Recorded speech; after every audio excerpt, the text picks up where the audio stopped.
What are you mumbling about? I don't know. That thing's probably got remnants of the Jurassic Age in there. Are you all ready to rock and roll? Are we live and streaming? All right. We will go on and call to order our work session for Tuesday, March the 19th, and we are talking budget. So David, do you have your mic on first of all?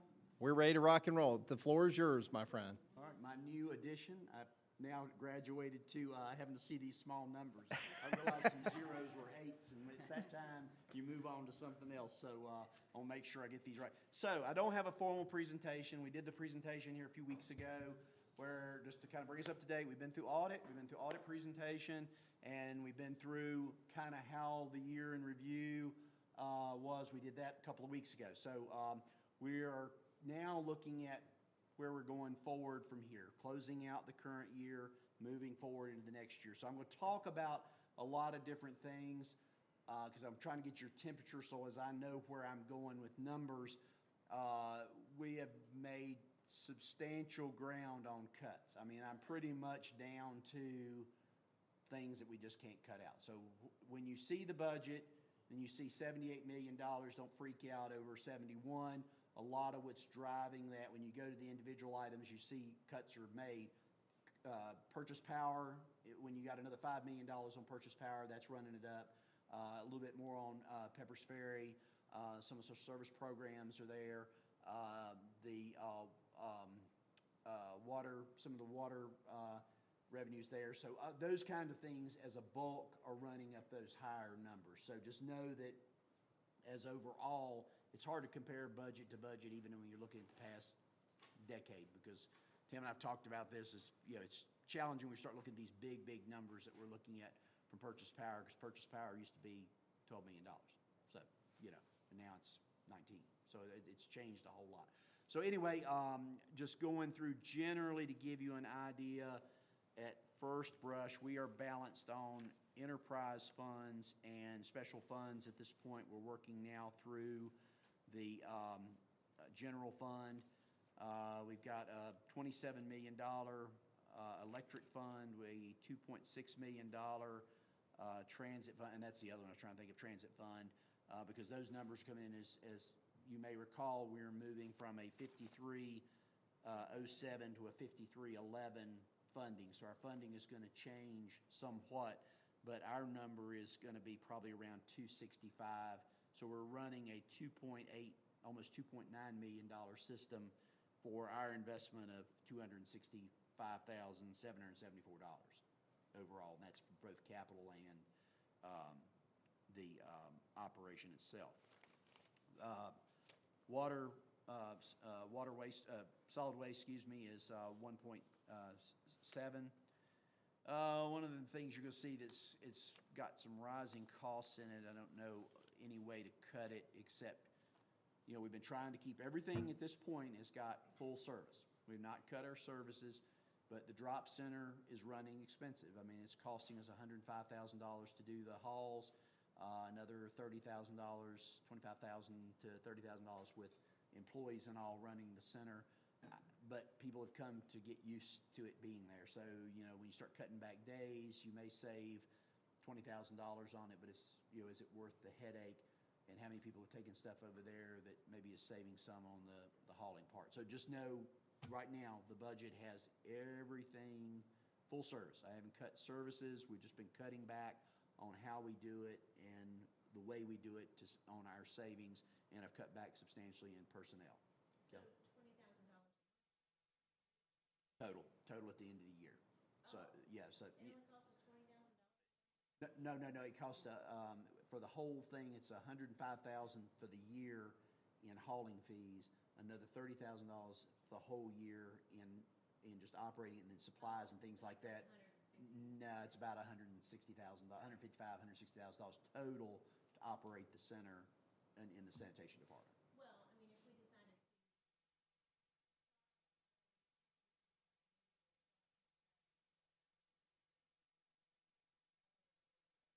You'd have to go to the landfill. Yeah. Just a lot of them going.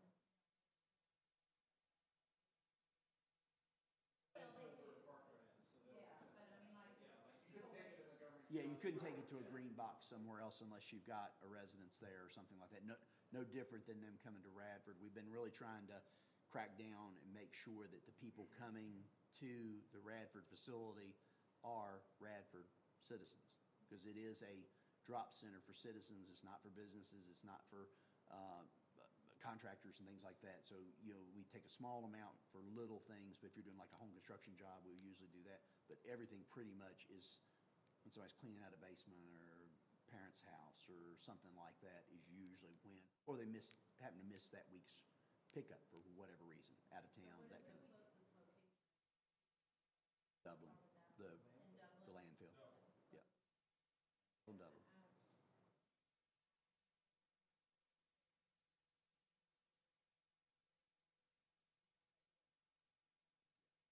So it is a convenience. We had it at 17th Street. Well, and it was not staffed, and that was the big difference. So you did have people from outside the city dropping there. You had a whole lot of other stuff. Moving it where we did, we got control. There at the end of the time we had it non-staffed was miserable. We had people dropping off stuff, and I mean, literally bringing truckloads and stuff and piling it in front of the thing, and then we'd have to spend, ton of time getting it cleaned Originally up. Where the Radva building is, that was across the street. It worked pretty well there, but then when we had closed that because of Radva's expansion, we had to move it over to Public Works, and people were getting in. I mean, you just couldn't Yep. have it gated enough. So now this facility is gated, it's controlled, so you didn't go in after a holiday weekend and find a parking lot full of Right. debris. So What's the enforcement? How do you enforce making sure it's a Radford resident?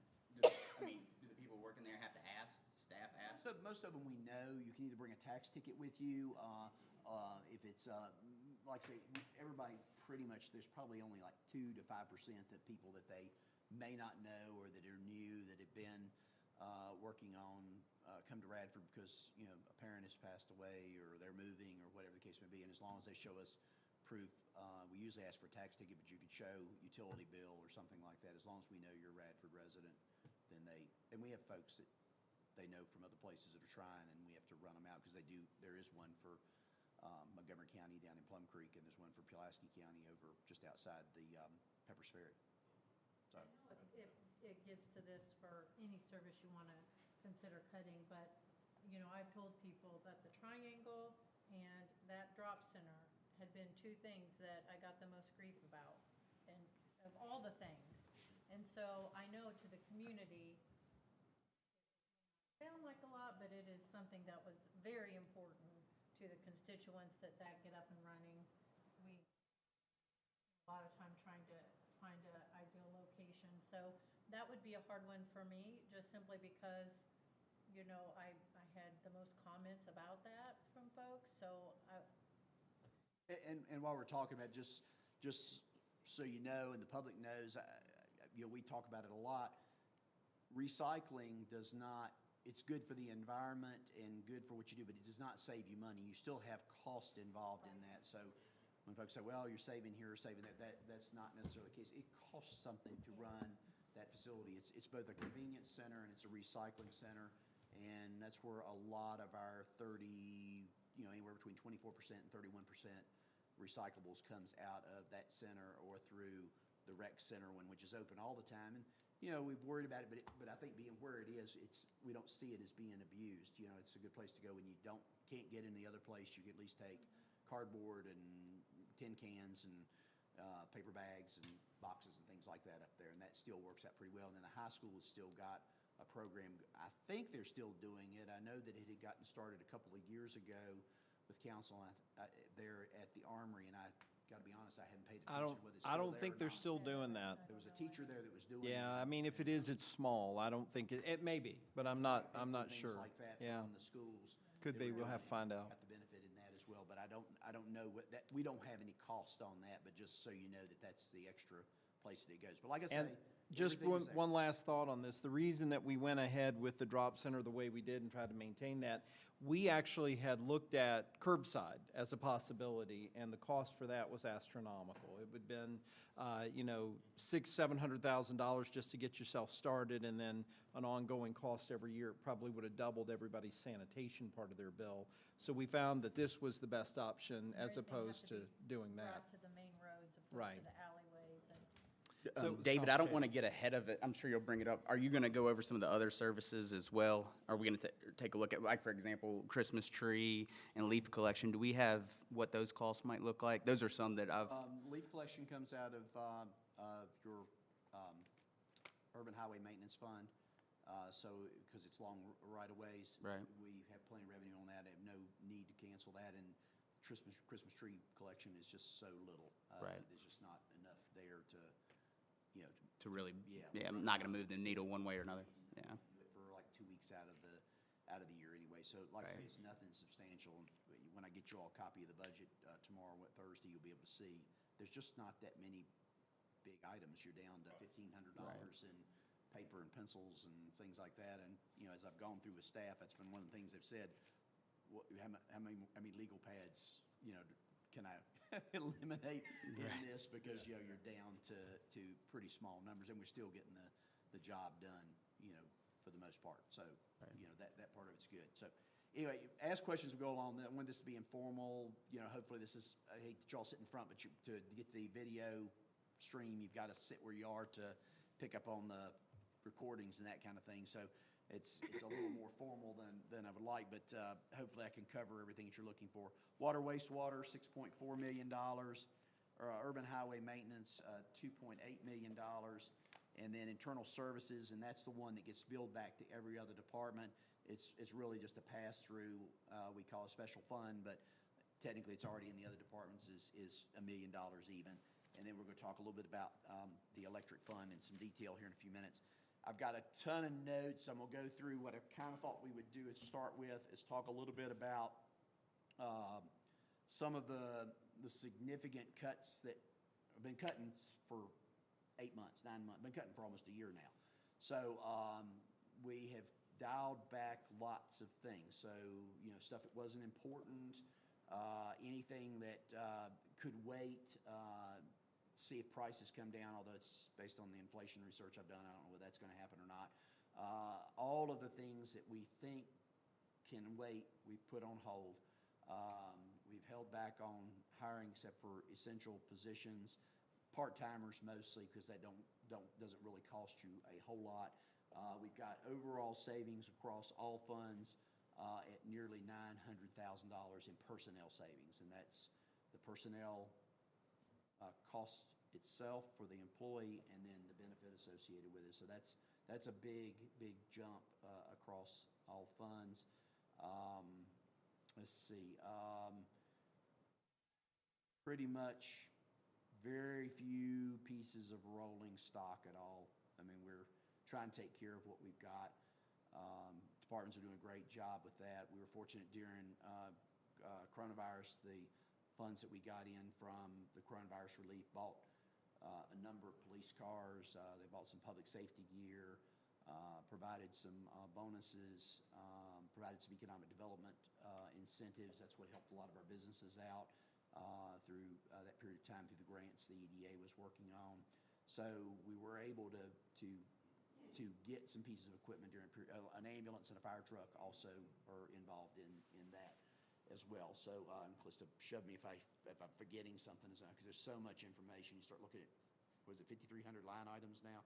5,300 line items and trying to figure out, my eyes are getting crossed, and plus I'm tired, to look and relook at everything. So, trying to think what else we cut out. There's not anything that's removed that I would say will cause service-related issues down the road. So we've kept, we've done improvements to the water treatment, much-needed improvements to the water treatment plant over the past couple of years. We've done improvements to bought a sanitation truck. We've got the things that we've needed to keep services where they need to be. Tim keeps the electric department modernized and And we've got lines that need upgrading. I think they're upgrading one now, there behind Cedar Valley Store.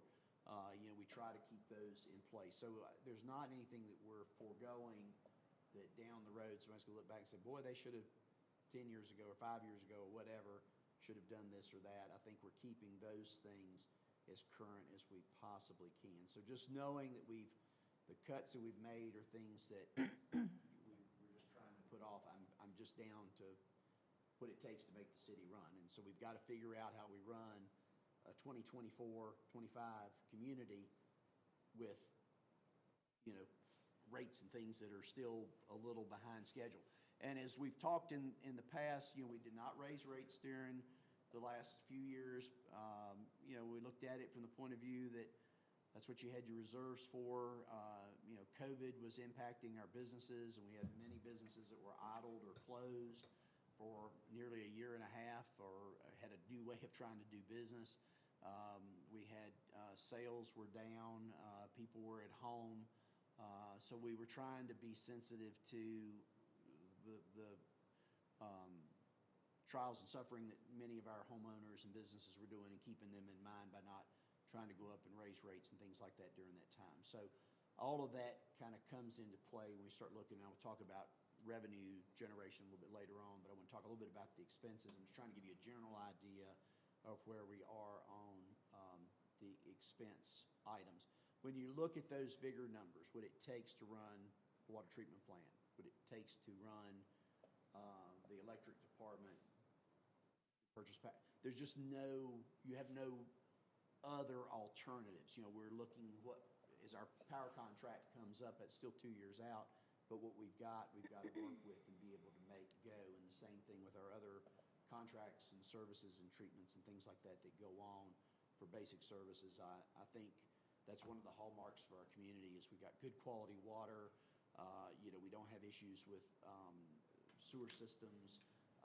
Electric is, when power goes out or the water goes out, the departments come out and do it and fix it and go. And those are things we start looking at, you know, well, saving, you know, $126,000 in overtime. Overtime is down in many of our budgeted areas, mostly because the system is good. And also we've been able to try, if there's a small water leak and it can wait from Friday night until Monday, when we just kept an eye on it and waited on it and fixed it on Monday during regular time. So, you know, cutting that and putting off somebody having to wait a couple of days for water or for electric or something doesn't seem like that is a wise way to go in trying to save dollars and that kind of thing. So that's kind of where the expense areas lie. Can I ask a quick question? One of the areas, and again, to make it clear, I know this is an area we're trying to advance, but when I look at the tourism building, like for the hours that it's staffed, for the number of visitors we get, for the cost associated with being in that building, where are we at with that? Do we feel like we're seeing, you know, a good trade-off for what we're spending? Is this something, you know, we need to maybe revisit and find another location for it? We have a 5-year, and I think we're in our 3rd year. We have a 5-year lease with that. A couple of things with that project. One is people that are coming to the community are looking for those offices. Even though so much is done online, we've looked at whether or not that is a good deal or not. We have not been able to get a part-time person that's worked out, that's been able to, Kim's got Right. other things, so she's down here, but anytime somebody comes, there's a number on the door they can call. She walks out there, drives out there, and covers any kind of need that is there. So I think you've got to have the location. The other thing is, you'll recall what was there before, probably the city's investment in that helped spur some of that corner, and is, again, made, you know, you got some, so the corners right around it looking pretty good. And also, I think there is some indirect benefits as well to our community and investment in private property and upkeep and things like that. It's close to this building, it's convenient for what we do as opposed to going somewhere else. There is some savings, but it's not going to be tremendous if you cut that out or relocate. You've about got to have something, and another spotter we get out of. I mean, we could drop tourism totally. What is the cost of that space? 2,000 a month, isn't it? Yeah, I think it's 2,000 a I month. thought. And of course, we got Kim's doubled up on time, so her time is not any, her total time is there and here for both economic development and tourism. Could the office here not be utilized for both? I don't know that they're gonna come to a government, you don't usually see a tourism office associated with a government building when it comes to, selling shirts and things like that, Do you know about how much revenue we brought in off that last year? right offhand, But my question would be, how many of those people that come in to buy it were not locals? Because I buy merchandise there too, but I would go anywhere. I mean, locals, I think, will find the merchandise. I mean, it just, we have a building, on the east side that sits vacant that we have a lease on, that's just vacant right now. And so, not that that's, we would want to use that space, but, but we do have some revenue coming in, the Wells Fargo revenue helps us with that. right. I mean, it offsets, but you know what I mean.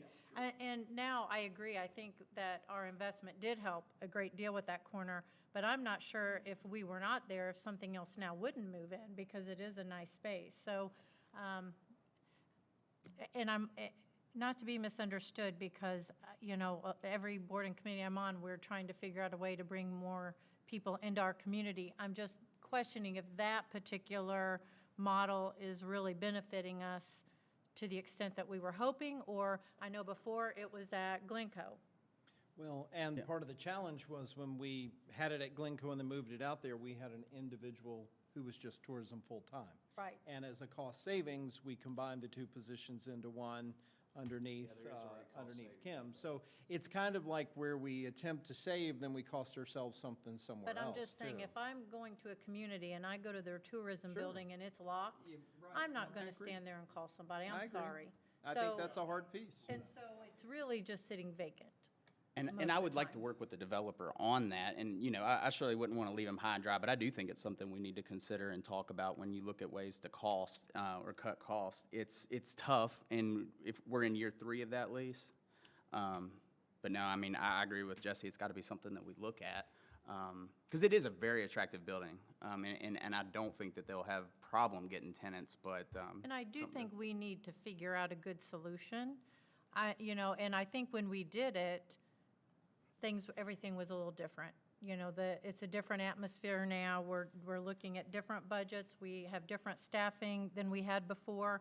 So it's just something that, when I was going through my mind on all the cuts at this point, they're all a little uncomfortable, but where's my Achilles heel, and where could we maybe find something else? I mean, and this is not, this isn't on you, this is what we wanted to do. So, it's, we just look at you and then say, can you do this? And Yeah, I can tell you what the cost is. I don't have the general fund right in front of me. I can't tell you right offhand, but I can tell you it's about $2,000 a month.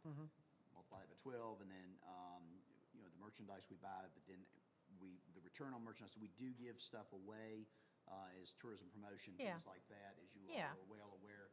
But it does make us some money. It does draw, while it does have some challenges with the office being closed. That presence has been important. It was at Glencoe. It's just not a space up there because they have a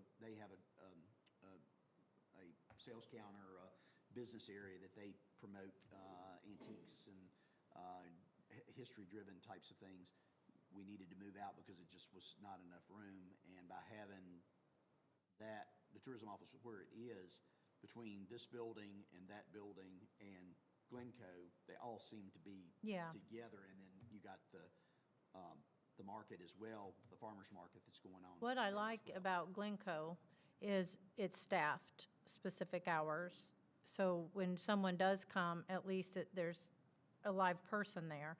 And I'm on that board as well, and so I do know they're really trying to buff that area up as far as their sales. But, maybe it's a situation where if we keep merchandise there, we allow them to keep a little percentage of whatever profit we're making for, manning, womaning our little bit of stuff there. And, I can tell you, they love to have more traffic there. We're always trying to get more people in. So, not that it's ideal. I remember the issues, and so I know it's not ideal. I'm not even suggesting that may be the answer. I'm just suggesting I think council needs to think about these options and as a potential cut, and maybe later we can revisit and come up with something else, but right now, this is probably one of the areas that I'd revisit. And I'd be interested too on the numbers of the sales, just so we have that before we make that decision. Pretty sure it's $8,500, but I Okay. need to double check that's not, stuff that's not given away. And like I said, I feel like, I don't know if there's a lot of people that come in randomly from out of town and then stop in there to buy a shirt Right. or a hat. I don't know. I know a lot of the sales are at events when we have booths set up. I think having Kim talk about that a little bit, because I know that I've been in there with her, other people have been in there with her when people have come by from out of town. So, yeah, I mean, I think it's just one of those we have to explore. And I think that's a great choice if we make. someone's in there. Yeah, I agree. But if we're not able to do that, I agree. I don't want, let's not do something half. No, I agree. Then if we can't do it and do it the right way, then I think we need to come up with another plan. Not ideal, especially at a time when we're really trying to buff up on this, but this is an uncomfortable time. And I don't think funding it fully to be staffed would be an answer I- either at this time. And that's on me. I have not funded it Right. because of that. Oh, And- no. This is no, look, I'm not, Plus benefits. you are not on the hot seat on this. You did No, exactly no. what we asked you to do, and you did it, and you found a wonderful spot, and that area, that corner looks so much better because of those efforts. So this isn't really a finger pointing at you. It may be just more on us, because at the time, we were looking at an entirely different climate. So this is not a criticism of you. This was not a choice that you made. This was a choice that council made and asked you to execute, so. And then I would add to that a couple of things. One, when you're looking at the overall scheme, it's not large potatoes, so to speak. And we have tried to look at maybe some partnerships with the chamber, looking at volunteers. Volunteers haven't always worked out. And then also what we'd like to do is eventually team up with Radford University and their tourism department going forward to see if there's any way we could do some. It's funny that you say that, because I have Hub, the vault down, because they don't know what to do with the vault. I'm thinking, that might be a nice little area, and then it would be also for the families that are coming in. It would be a great location for them. Maybe pull some people that are here for tourism down to our restaurants in our downtown. I also was even thinking maybe the Highlander Hotel might be willing to work with us to get more foot traffic in there as well. Anyway, these are just notes that I have that I want us to think about. So continuing to look through all those different cuts, I'll be on the general fund a little bit more. I'll be able to give you some more details. I'll follow up. Usually what I did was, in the past, is as we had questions come up during these budget sessions, I'd try to write you an email in a couple of days to give you kind of some facts to go along with everything at this point. Everything that we've done right now to date with the cuts and all is balanced. So I've got to deliver y'all a balanced budget. That's my job. And then you can tear into it more if you want to try to save some additional elsewhere, but I'm trying to cut and make arrangements and changes and manage the city as best we can. And you all know we've run the city a long, long time. I mean, I haven't had assistant manager since I've been manager, but saving that $100,000. So. Can't afford it this year, so you don't get one. Yeah. Yeah, all of that comes together. So the things that we've tried to do, if there's any, and I'll appeal to the citizens, or if y'all hear anything, if there's something out there we're doing that somebody says is a waste, or it's a common thing that's a waste, what may be a waste to one person may not be. It may be the That's the person that's problem. getting the benefit case, as yeah. another. So, if there's something out there, you can do this and look at it and look at it and look at it. And Calista and our team and meeting with the department heads and all, we look at it a lot and try to figure out if you see something there, send me a note and, I'll try to answer. And if it's something I think would be good for everybody, I'll send all of you a note back to say, hey, this suggestion came up, if it's tourism office or if it's, look at all those agencies. I mean, we have funded the agencies. All of the agency funding is just about, well, actually, it's all where they ask, except for New Raleigh Community Services, which sitting on that, what our challenges are there. And I do know they've got pretty good revenue streams, so they're in good shape with what they do and with the, but that's a big budget number, $100,000. Yeah. And, that's a big one. But we can't meet the funding formula in the state, we provide a letter saying that we can't. And y'all recall the explanation of how that all works. But look at those, you all serve on those agencies.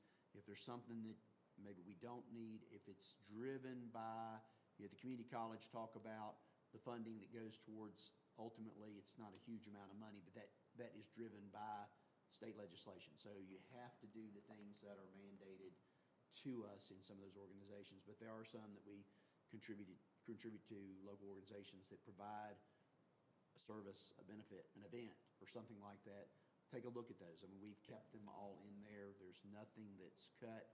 The only thing new in the service area, agency area, is the housing trust that you all got the presentation on 4 or 5 months ago, and that has come up, and it's $25,000.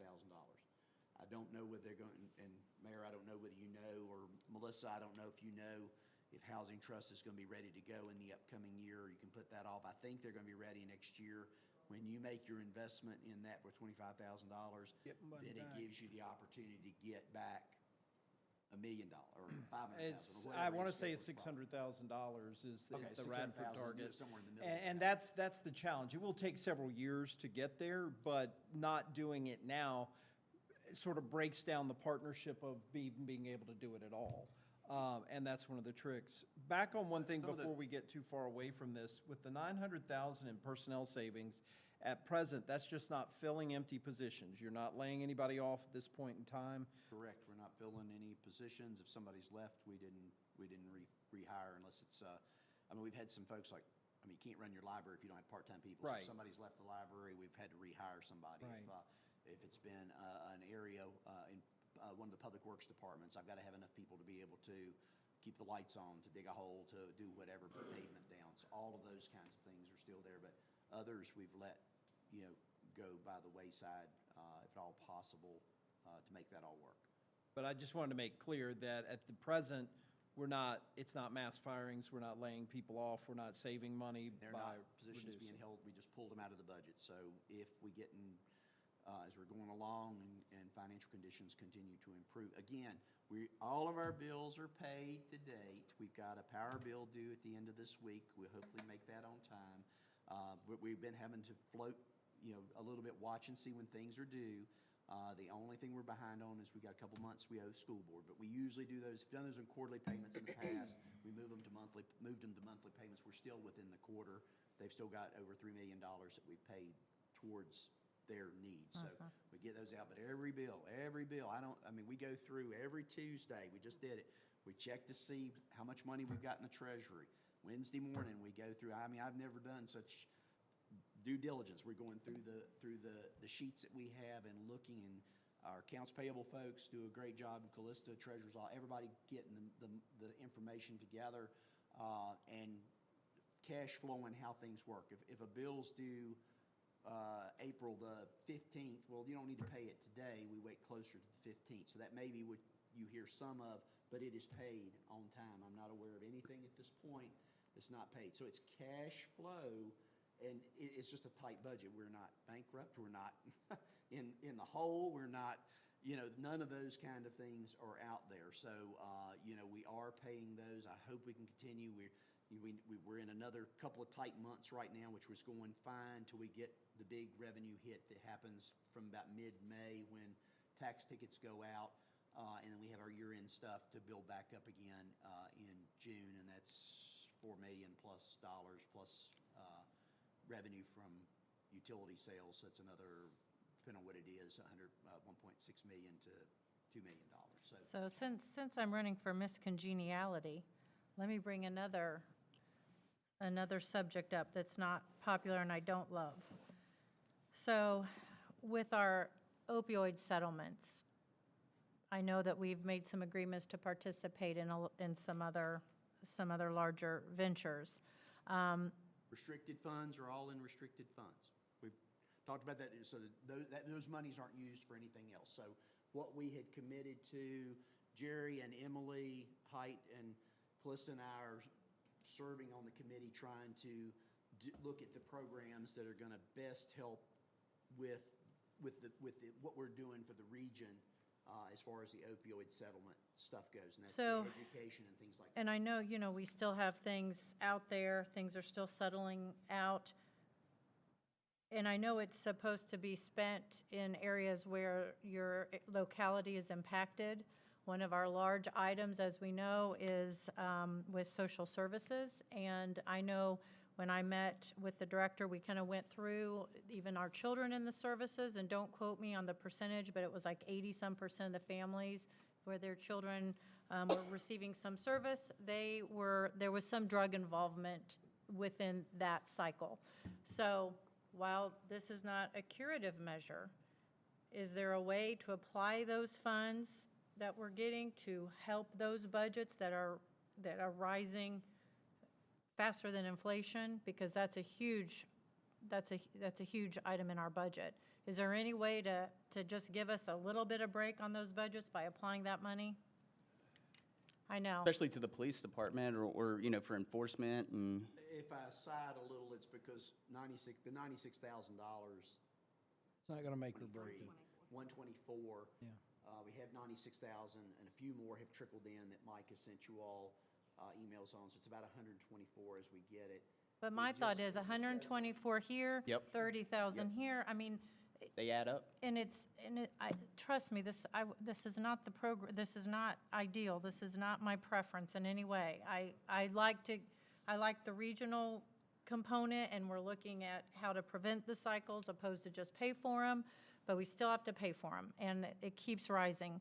So, I don't know, again, because I'm running for prom here, and I'm going to be the most popular, it's something, again, I think that, we have to look at least as a short-term solution to ease up some of the budget. Well, you do a good job of prom, and the two things, so the only things that the money goes out the door on, and it hasn't happened yet because they haven't asked for it, is the roughly $16,000 goes to the health department, and about $20,000 that goes to Newer Valley Community Services to help promote, and it circles back around because it helps promote the program, oh gosh, it's left me. Jerry, what is it, the program that Mark Armentrout does?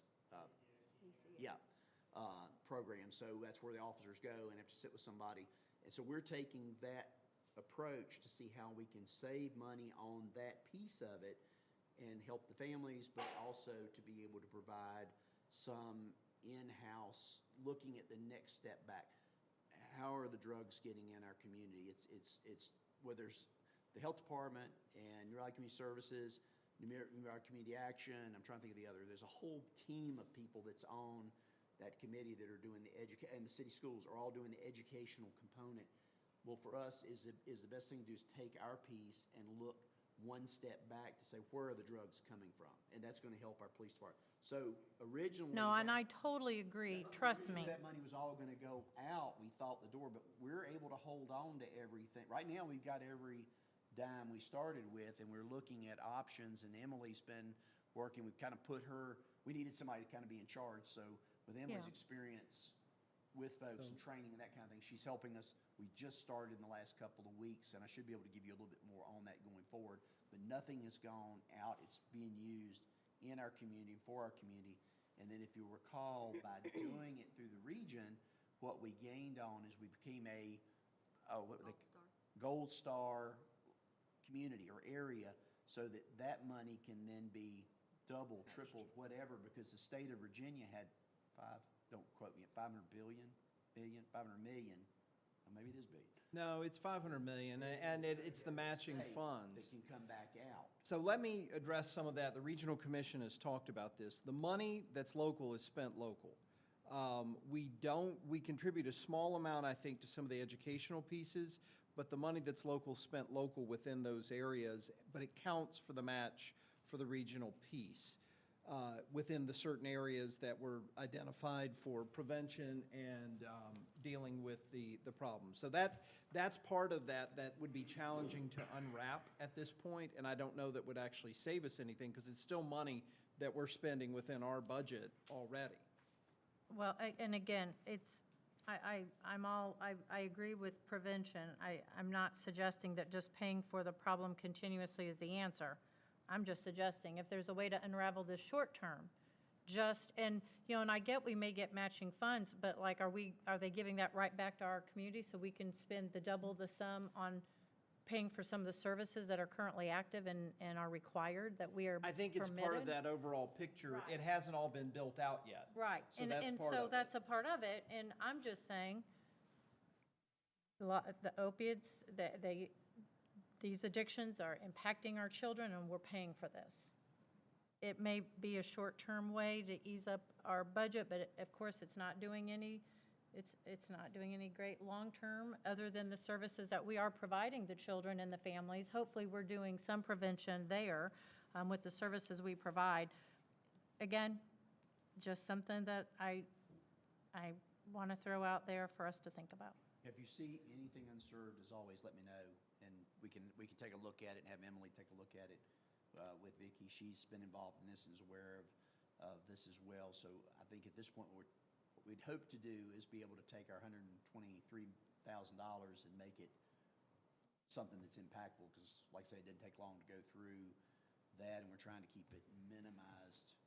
We probably spend that just working on it administratively, but trying to make sure that it's going to product. And that's the thing with small amounts of money, is getting it ultimately to product is a challenge. So, yes, so good. And like I said, we're taking some notes here on some of this stuff. So, Real quick, before you drive on past agencies, will you be able to give us a list of those? yeah, we give you a book.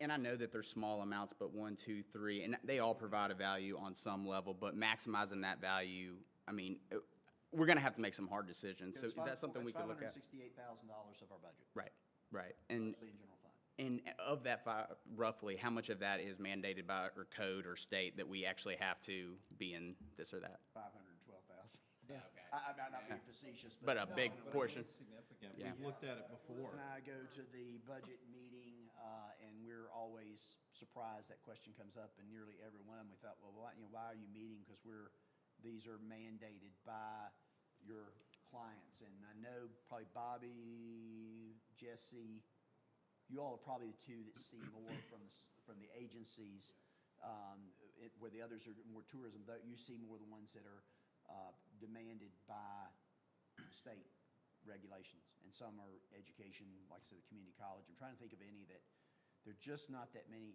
I mean, there are others, but they're economic development. So you got New River Valley Economic Development Alliance, not Alliance, Onward now, excuse me, I always want to call it that, Onward. You got the Airport Commission, you've got the Virginia's First, but that one I don't think we can get out of, because that we had bought stock as an original locality. So if we get out of it, we don't get any of the benefit that ultimately is down the road from the development that occurs at the New River Valley Airport Industrial Park. So some of those are long haul kind of things, and that's a $25,000. So it doesn't take long, these $25,000, $30,000 hits that we've got to do, and then you've got those two big ones, which is the health department and New River Valley Community Services are our two biggest ones. Is New River Community Action the next biggest one? Or is it Women's Resource Center? So those are the bulk of, $250,000 are probably held within those four organizations, and everything else, probably another $50,000 to $75,000 is in the economic development pieces, and then the rest are. So David and I serve on the Passenger Rail Commission, Passenger Rail, I forgot and about that's something we're going to have to talk about at some point. That's going to be about $8,500 this year for us, if we want to continue with it.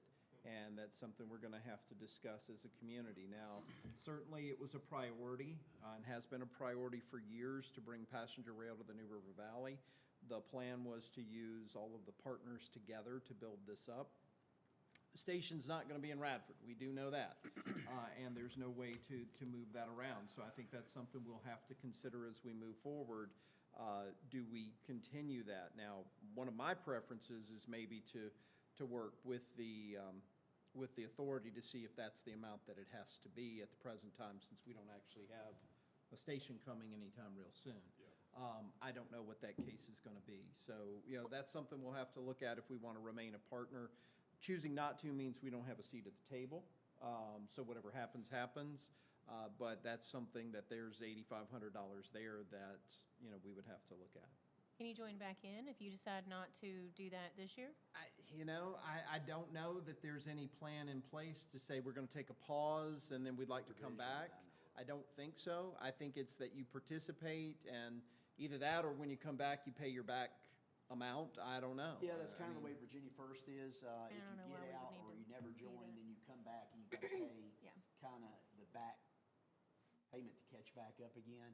But there's not, I don't think anything that precludes you from it down the road, and I don't know what difference What that makes. benefit, I mean, does it give us? Well, I Because mean, if it's- I'm in it's how Radford much the and I want benefit to, of the rail if I station want to, is. but That's if the I whole want to thing, get yeah. on the bus, are they going to, or on the train, are they going to say, well, you're from Radford? No. You didn't. No, So that's not, so I'm saying, it's not here, it's not bringing, get that. pulling people here. So for, Why what are are, we paying for it? what are we doing with that? Like, The how does that? ridership study generated that. It's the ones coming, and Radford University is a partner in this as well. I don't remember their portion of the budget, but it was looking at the number of riders that would leave Radford, get on this, and ride. A lot of stops between here and there. So the practicality of how that's going to ultimately work, and then also looking at Smart Bus and Megabus, and there's a number of different ways. I know a lot of Abby's friends is it the Megabus that comes from Knoxville Yeah. through and stops at nearly every university community and takes kids all the way to Northern Virginia, turns DC around, and, yeah. comes back the other way. So you go up on a Friday and come back on a Sunday kind of deal. So those are the kind of things that Radford Transit is tying to get students around and get people in our community around. But I think that's one of those things you just got to look at. Yeah. I think it's But important to it's look at. something that's given me heartache because the station is not imminent. We're starting to spend money. Up to this point, up to this last year, we hadn't been spending money. And so it's been a new thing that's come up for us. So it's something we will have to consider. I mean, it is sort of a scorched earth policy with some of our partnerships, though. And that's something that if we decide we just can't do, we have to know how that impacts us with the remaining partners in the project. That we've been a part of this for 15 years now. That long? Been a long time, Been a and long Radford time. was one of the lead communities in pushing for passenger rail. So it's all part of that discussion as we continue to move forward. But Just, I'm gonna get to Tim so we can move on, because the electric's gonna be one of the heavier lifts. Just quickly, internal services, basically, the revenue from that comes from all the departments that pays for the operation of the shop on 17th Street. It's the repairs of vehicles, it's about $75,000. Fuel's a big one. It was dropping. When you look at it and you see this 2023 number audited and what we're looking at 2024, the prices are coming back up again. $360,000 for it. Auto supplies, that's just the things we need from Napa and other places to keep equipment going. 220, and just the garage operations. So pretty much that $1 million is about what it, and actually we've made cuts because the price of stuff has gone up. So we've been able to hold the line on that. So I applaud the department doing a good job. Timmy and all those folks doing a great job with that. Urban highway maintenance, we've got about $50,000 extra that came in 2 payments last year. So that number's going to be up. That's going to help us with some additional, we need to add some asphalt really bad. And I've been trying to keep that number down for a couple of years, but we've got the ability now, looking at about $500,000 in our asphalt program, 150 in concrete. Getting those street painting lines, several of you like those lines, that's going to work out pretty Curve good. on Forest is gonna have a Yeah, line. we're trying to get those all taken care of. About $20,000 for the paint's just been one of those things that's just gone crazy on prices. The only thing in Public Works or in the urban highway maintenance area that's going to be new is they need a mower, which we've got to have mowers. That's the primary thing, making our community look good, and a weed eater. The winter salt, we're in good shape, so we think we're going to have some savings. We've got the full amount in there right now, so maybe have some cuts on it. But like I say, the department's doing well. It's not any issues with it. And then our public grounds work is making everything look good and beautification. So that department is going to still end up with a significant reserve at the end. And as we get past these cash flow issues, that's what's going to help fund your downtown project eventually and be your match for the grant that we got. And we've been just putting that project off with some of the plans for, I think, a celebration downtown, that kind of thing over the summer. We may maybe closer to the end of the summer, and that's gonna work out better because we're still waiting on scheduling for lighting. So that one is in good shape. The solid waste, the big thing we had this year, well, Cliff and I were talking about it. One of the problems that we've had is that everything we ordered 2 and 3 years ago came in this year.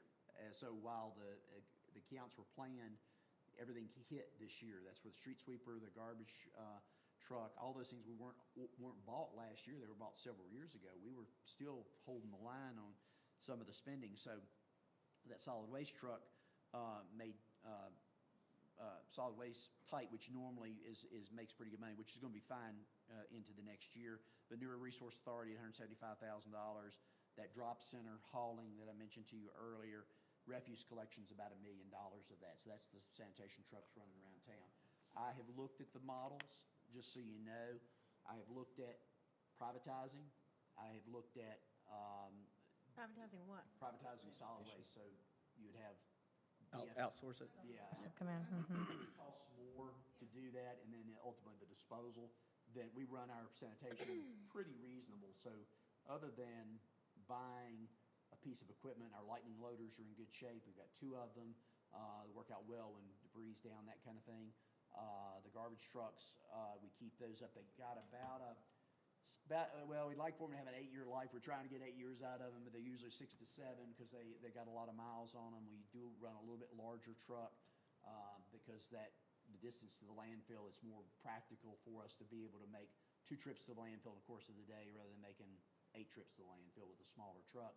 So we run that about as efficiently as we possibly can. So I've looked at privatizing. I've also looked at the other thing, which I think would not be popular, and that's doing sanitation every other week or something like that, and you cut your price in half. Most everybody is generally 1 to 2 cans. 3 is the max on residential.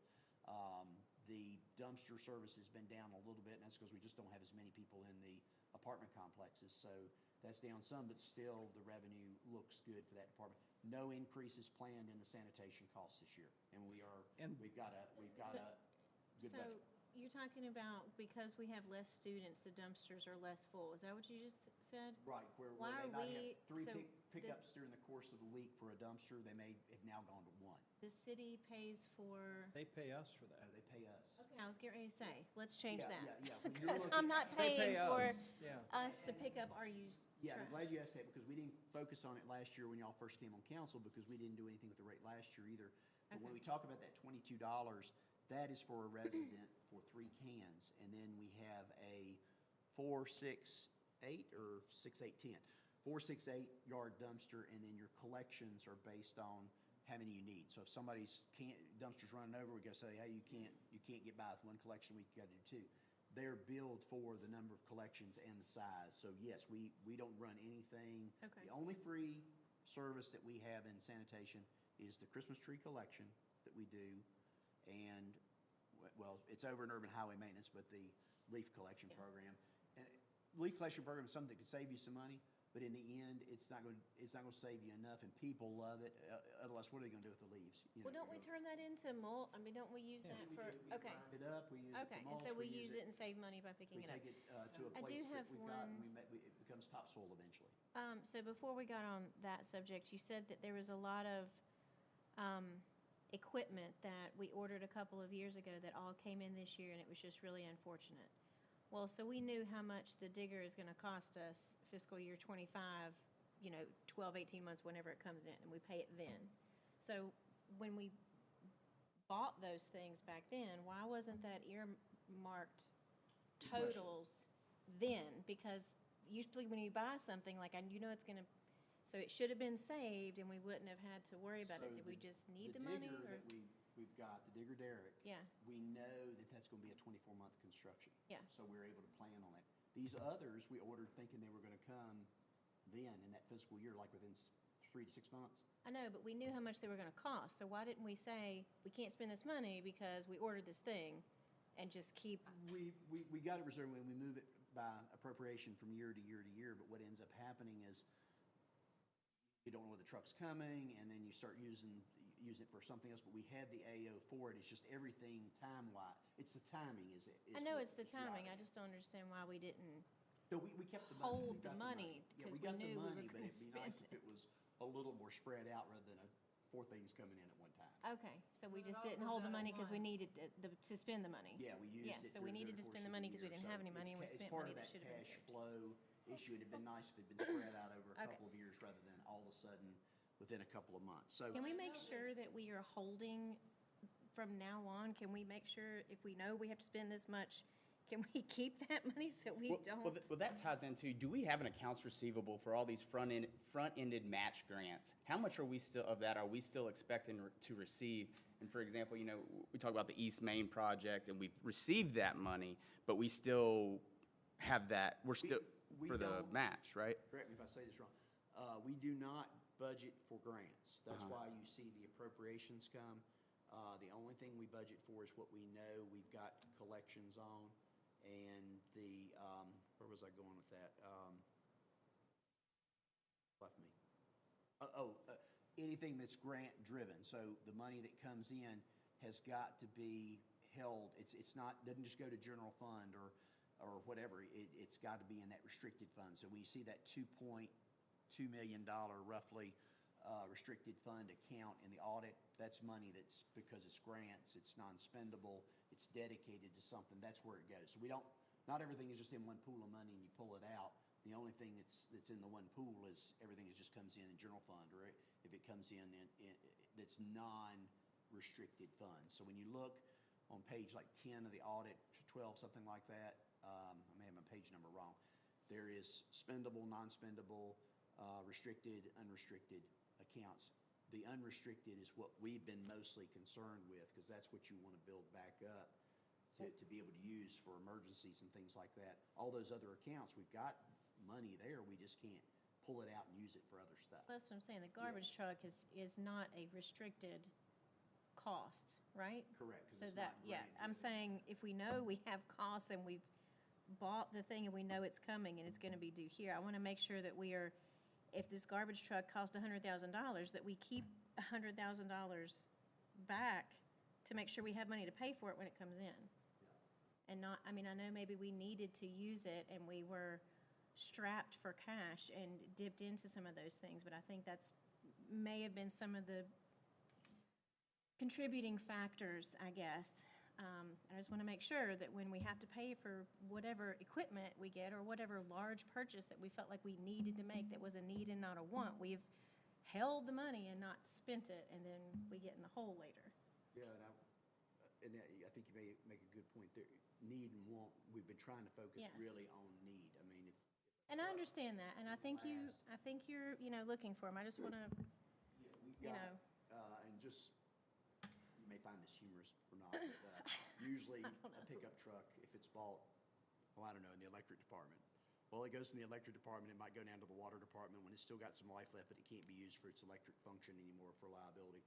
Then when it's done at the water department, it's usually its last resting place at the recreation. I was gonna say, I had the Ford Danger Ranger for, yeah. Holes in the floorboards, and Yeah. you got to make sure that your seat belts are good. So when we get rid of a vehicle or a piece of equipment in auction, it has run its life and is usually hitting that 15 years. But yes, you make a good point. If you can, timing unfortunately wasn't on our side with everything else that happened. All equipment's paid. Like I say, there's nothing that's been waiting. But it would be nice if we'd had a little more. Yeah, well, the Yeah. digger's not, so It's we at a can co- do, yeah, we can do that. Yeah, that one's down the road, but to know that a piece of equipment is, if you had some scheduling, you can work a little bit better, but we couldn't get timelines on Yeah. anything. I mean, I get garbage it. truck, we kept waiting and waiting, so when's it coming, 30, and then next thing you know, they said, well, 12 months out, 14 months out. I mean, that street sweeper, we've been waiting for 2 years. Oh, at least. So good Just- point. I know we've been forced to make some major repairs that we didn't want to make on old equipment too, because we were waiting on the new equipment. Yeah, There's been several things we've had to invest a lot more in than what we wanted because the build-out took so much longer. Yeah, and I meant to say that when I was internal services. So we do watch, particularly as Jerry knows with police cars, once a police car gets to that point, we ran a bad run of police cars, the new at the time. Chrysler had a problem with the motors, and the motors were blowing up, but the cars were still good, so we were having to put $6,000 motors in them. We watch closely to be sure that we're not spending more on a vehicle. So if a vehicle's life is down to worth $5,000, $6,000, $7,000, our insurance carrier helps us with that as well. It's in an accident or it needs something, our shop usually tells us, hey, this needs a $10,000 motor and transmission and all that, but the car's only worth $5,000. We don't put it in there. We just go ahead and scrap it and try to go to something else. So do know that we are watching that very closely as we go along. Before you leave sanitation, I wanted to go back to the I've privatization jumped piece. all over the place. I know, but that was one of the pieces that gets brought up a lot to me. From what I can tell, and if you'll help us work through this, privatization just shifts the cost. It doesn't really reduce it from an end user perspective. It just moves it out of the city's cost into more, you're dealing primarily the individual with the company. Typically, We did that with, at least Jesse, you and David were calling the time y'all been here, we looked at doing recycling that way, curbside and it was recycling, going to be nothing twice the has- price. It was Yeah. ridiculous. Two things happen that you're always looking at. One is, does that privatization save you money? Two, is it more efficient? I haven't found that always to be the case. And three, your control. Right. At least now, if somebody, y'all probably know, we have a very customized sanitation service. If somebody older couldn't, weather was bad, didn't get their garbage to the road, and calls, our guys will go out and get it for them. I mean, we try to make sure they've gone up on the porches and helped people out, so they know everybody. So that's a service that's unique to Radford, I think, and that's a service that you get. Always looking at it, while today may not be the day to go to that, it may be that down the road it is. And that was the same kind of thing that was looked at when we got into Pepper's Ferry. The same thing we got when we went into the New River Resource Authority. So sometimes, and in those cases, being in a regional a sewer treatment facility is more economical than going and building your own on your own. And plus, the state regulations didn't allow you to build your own sewage treatment plant at the time. We had our own, and you had to go into a regional system. Same thing with solid waste. You couldn't put a landfill. We don't have the land for a landfill. We'd have to use our new industrial park for that. So having that regionally based are two examples of how that connection helps save you money ultimately in the end. So I digress a little bit, get back on. Let me, again, before we jump off of this, I'm going to Oh, jump I'm back not a little leaving bit. it, I'm coming back. I keep going back to the same And really, I pile. think just to kind of add on to Kelly's point, just for clarity, like when we decide we're purchasing a piece of equipment and we look at our budget, we know it may not come for 3 years, but it's in this budget. We're pulling it out of this budget.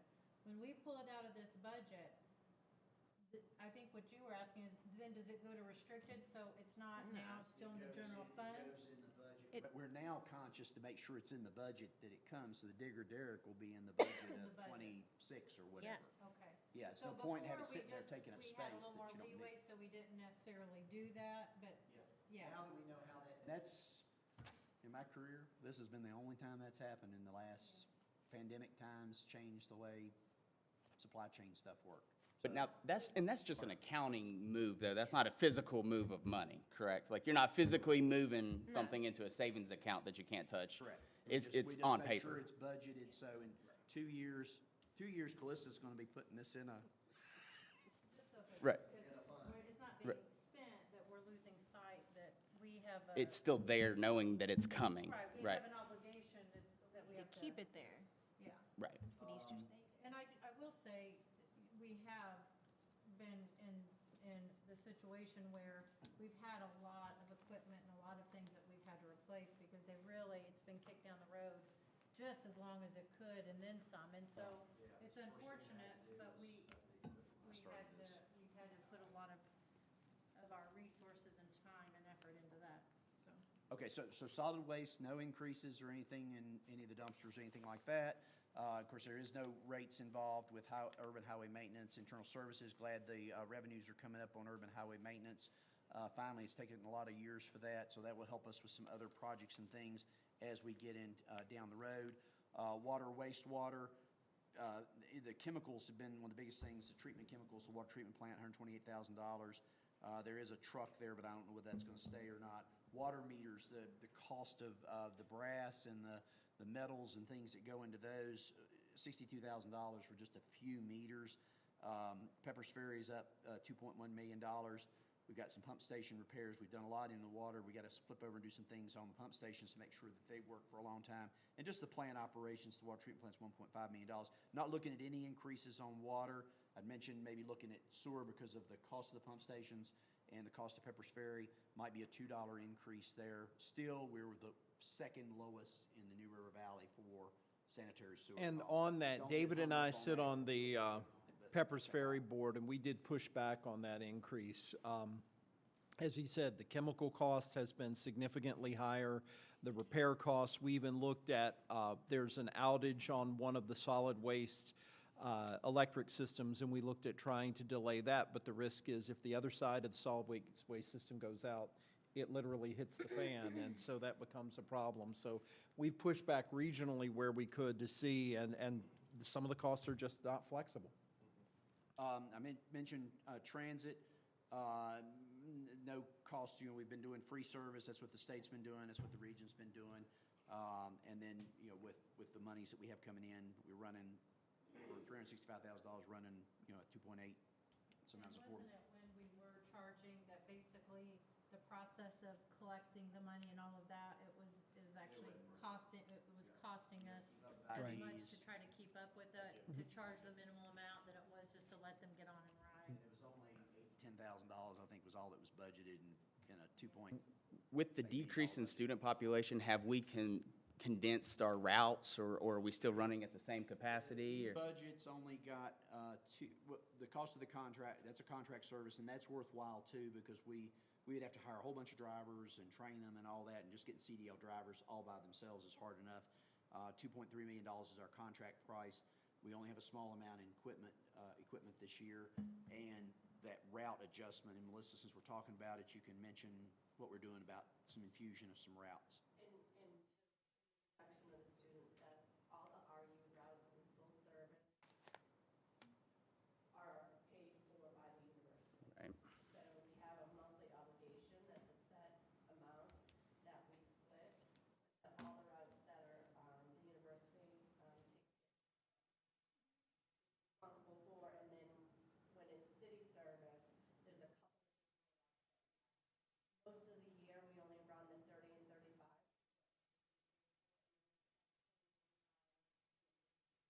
So At that cost. And again, we're running a $2.5 million system for about $260,000.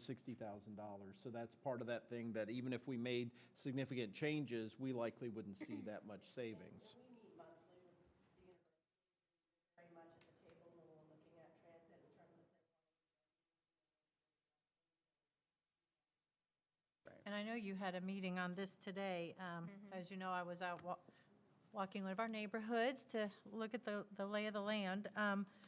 Do we find, like, not affiliated with the university, but just locals, do we find that ridership to be going up, decreasing? What are those numbers like? Are more people doing it since we've had it a while? Is it? dropped significantly after, with COVID. I've noticed is the routes have been stable, in terms of ridership from year to year.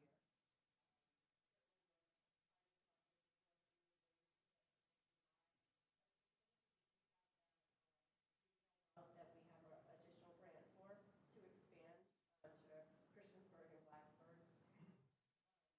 We are monitoring those numbers. It's a 3-year grant. We're currently in year 2. Our university employees utilizing it, and, we are monitoring those numbers. It's a lot. And I wanted to speak to that. There's a strategic plan going on right now with the whole transit system where a number of routes will be modified that we think will help. But it's not something you can all do in 1 year because you would incur significant costs to change everything in 1 or 2 budget cycles. So several of the plans that should increase ridership occur 28, 29, 30, and then some of the longer terms are 31, 32. So it's kind of this big behemoth to try to change to improve that. I asked the same questions today were there ways to move that up in the cycle to increase the ridership without incurring significant cost earlier up? And it's very hard. You can't just do that because you need more drivers, more buses, or you change things around more. In our 10-year plan, we are not looking at Right. what we have. We need to, really keep monitoring and,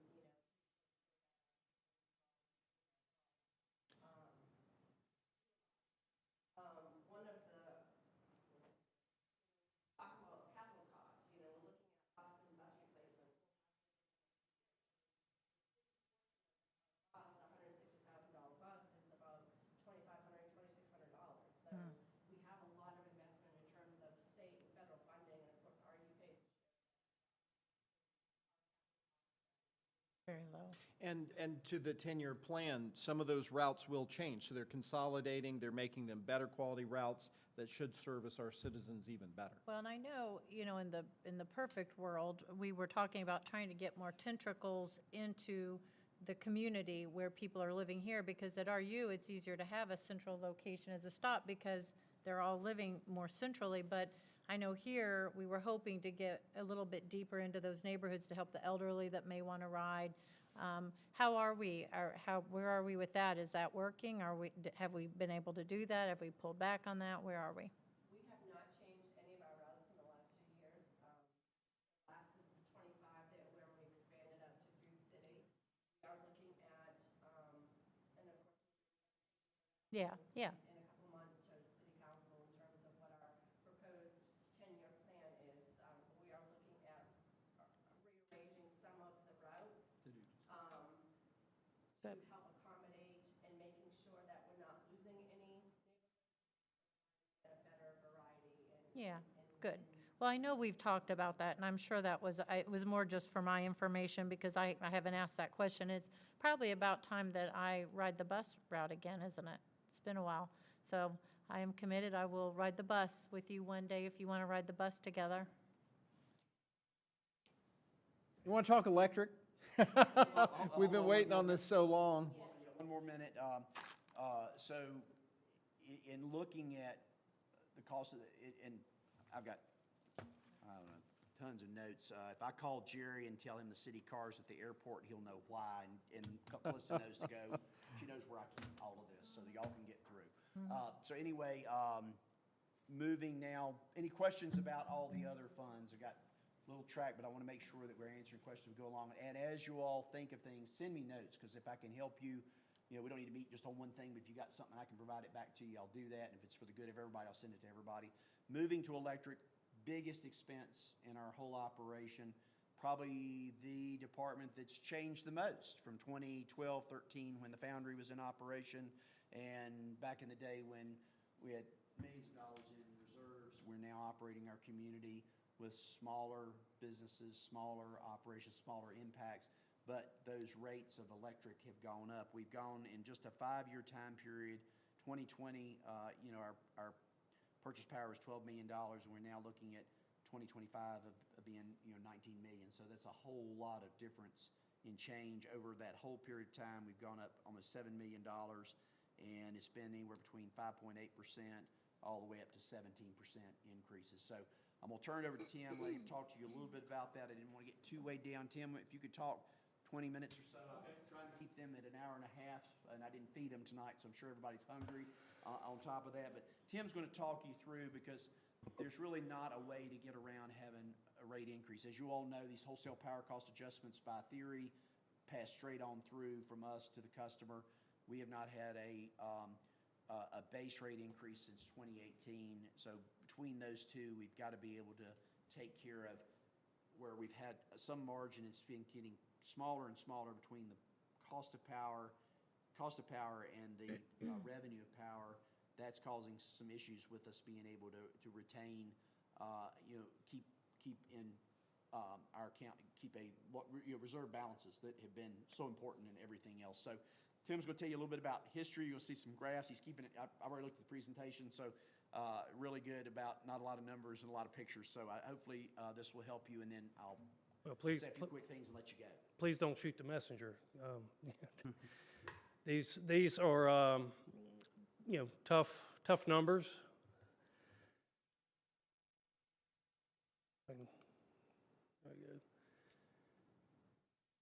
As David mentioned, a little bit about the WPCA, when we went to the APCO contract, the intent of having a WPCA, wholesale power cost adjustment, in the retail rates was to mid-year or, any time during the budget year to make an adjustment.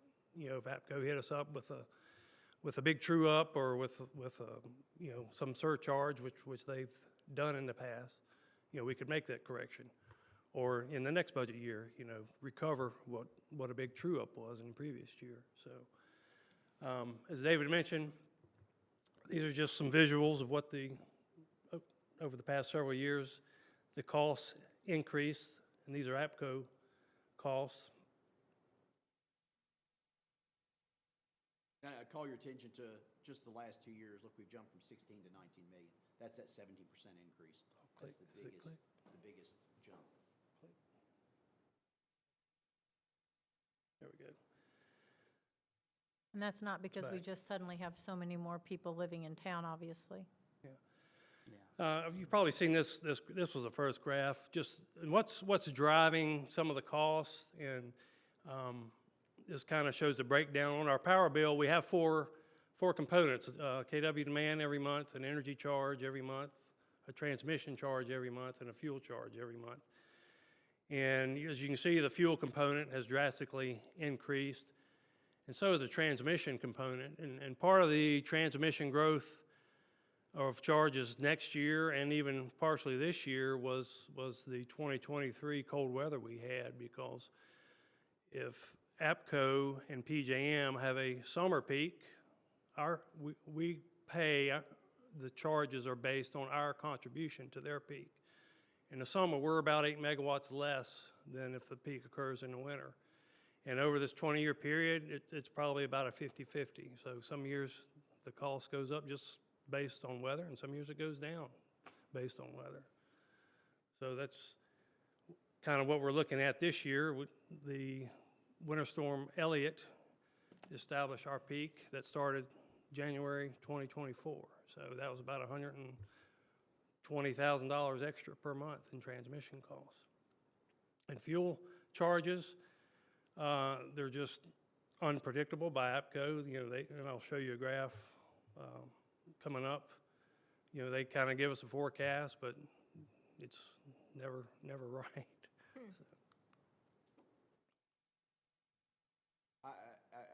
While Tim is saying Go that, I think ahead. that's probably one of our biggest frustrations is between true up and wholesale power and fuel costs and all the things that are impacting the market. It's tough to predict and then even know whether or not your number is going to hold up. And these are just the individual components that have gone up, for this year and projected to go up next year. The demand charges, a few $100,000. Fuel charges have been going up. You can see what it was just a few years ago, right? So That's what happened to our reserves, is those fuel charges have gone through the roof. We passed through some of it, but we just haven't made the profit we used to make. So this is the fuel charge, and this goes back to the start of the contract. The yellow line is the actual fuel charge, and that's after us that 2 months in arrears. So our next bill will have January's fuel charge. We had a big one-time charge in 2018.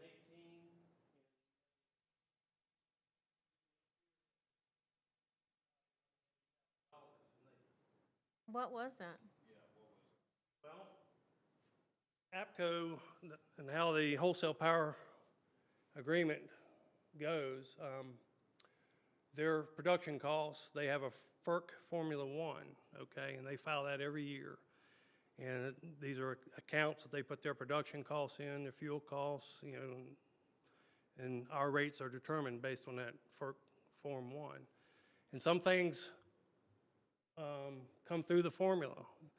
And this was a result of a West Virginia, the State Corporation Commission, they disallowed about $300 million or so in their retail rates. So Appalachian Power books that disallowance in a FERC account. It flows through our formula rate. In West Virginia, they may recover that. There was, overall it was $500 million. And the commission allowed them about half of that to recover from their retail customers. Now, we will pay that or have been paying that already, but the disallowance is what hit us during this one-time charge. I'm sorry, I don't understand. What did West Virginia do? That caused our cost to, I don't, Well, the regulators in West Virginia disallowed $250 million or whatever the exact number is. I don't recall the number. So that disallowance flows through the formula. They booked it in an account in the FERC Formula One, so it hit all wholesale customers that are. I guess I don't understand what you mean by disallowance. So West Virginia Okay. regulators just decided to. APCO went to their commission Yeah, with a $550 million fuel charge. And their commission disallowed a portion of that. so they said, I'm not gonna pay it. Is that what you mean by disallow? The commission allowed APCO to recover that from their retail customers. And so then our folks said, well, we'll pay it for you. So they just decided not to pay it, and I don't, is that what you're saying? I mean, Virginia don't did the same understand. thing, except Virginia did allow it. And that's why, the retail customers here in Virginia are paying more bills. But, heck.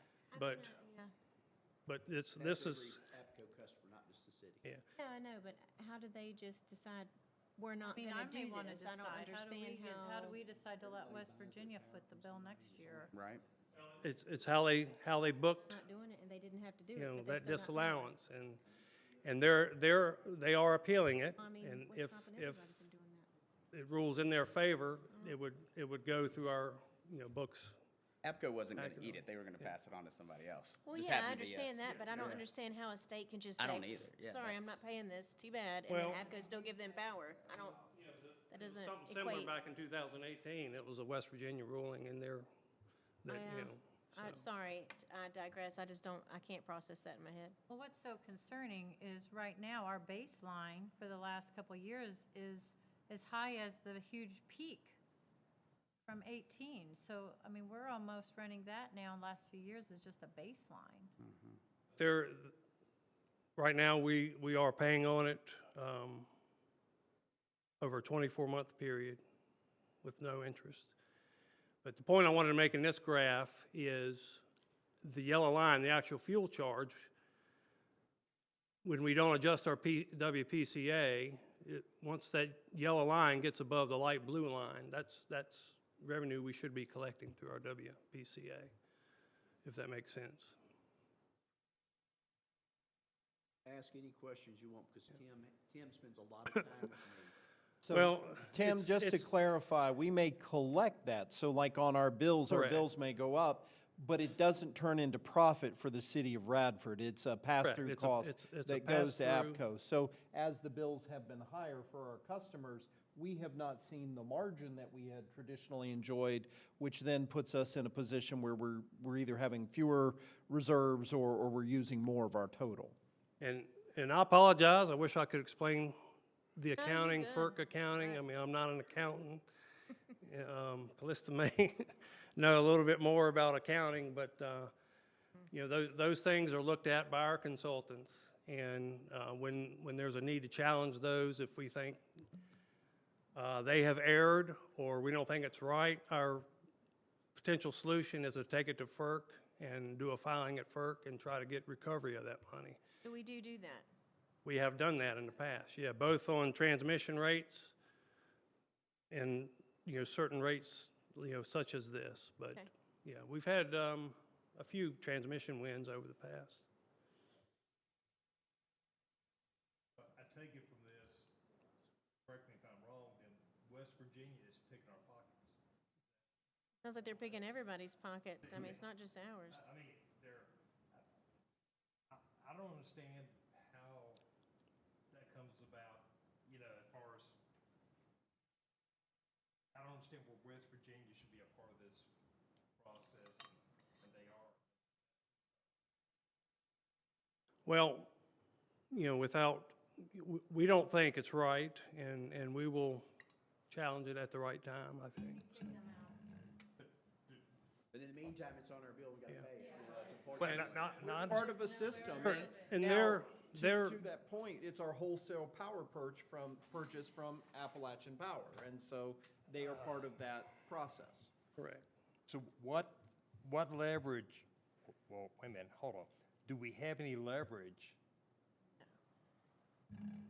We don't, right?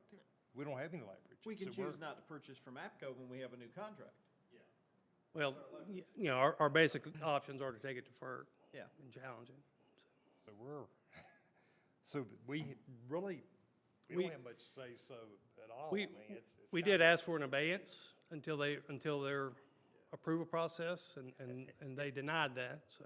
And my, you know, my statement is not relative to you, it's just, this is, it's wrong.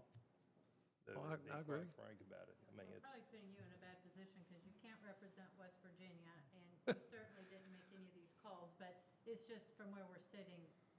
Yeah. It's a really harsh reality. It's It very is. unfortunate. It's a Yeah. bitter pill to swallow that we're covering energy costs for another state when we're struggling in our. I mean, don't get me wrong, but it just seems like we shouldn't have to swallow the pill. I mean, you know, I don't understand, I don't, Well, obviously, you know, I don't understand the process but I don't understand why Radford City has to bail out West Virginia and whoever else is bailing them out.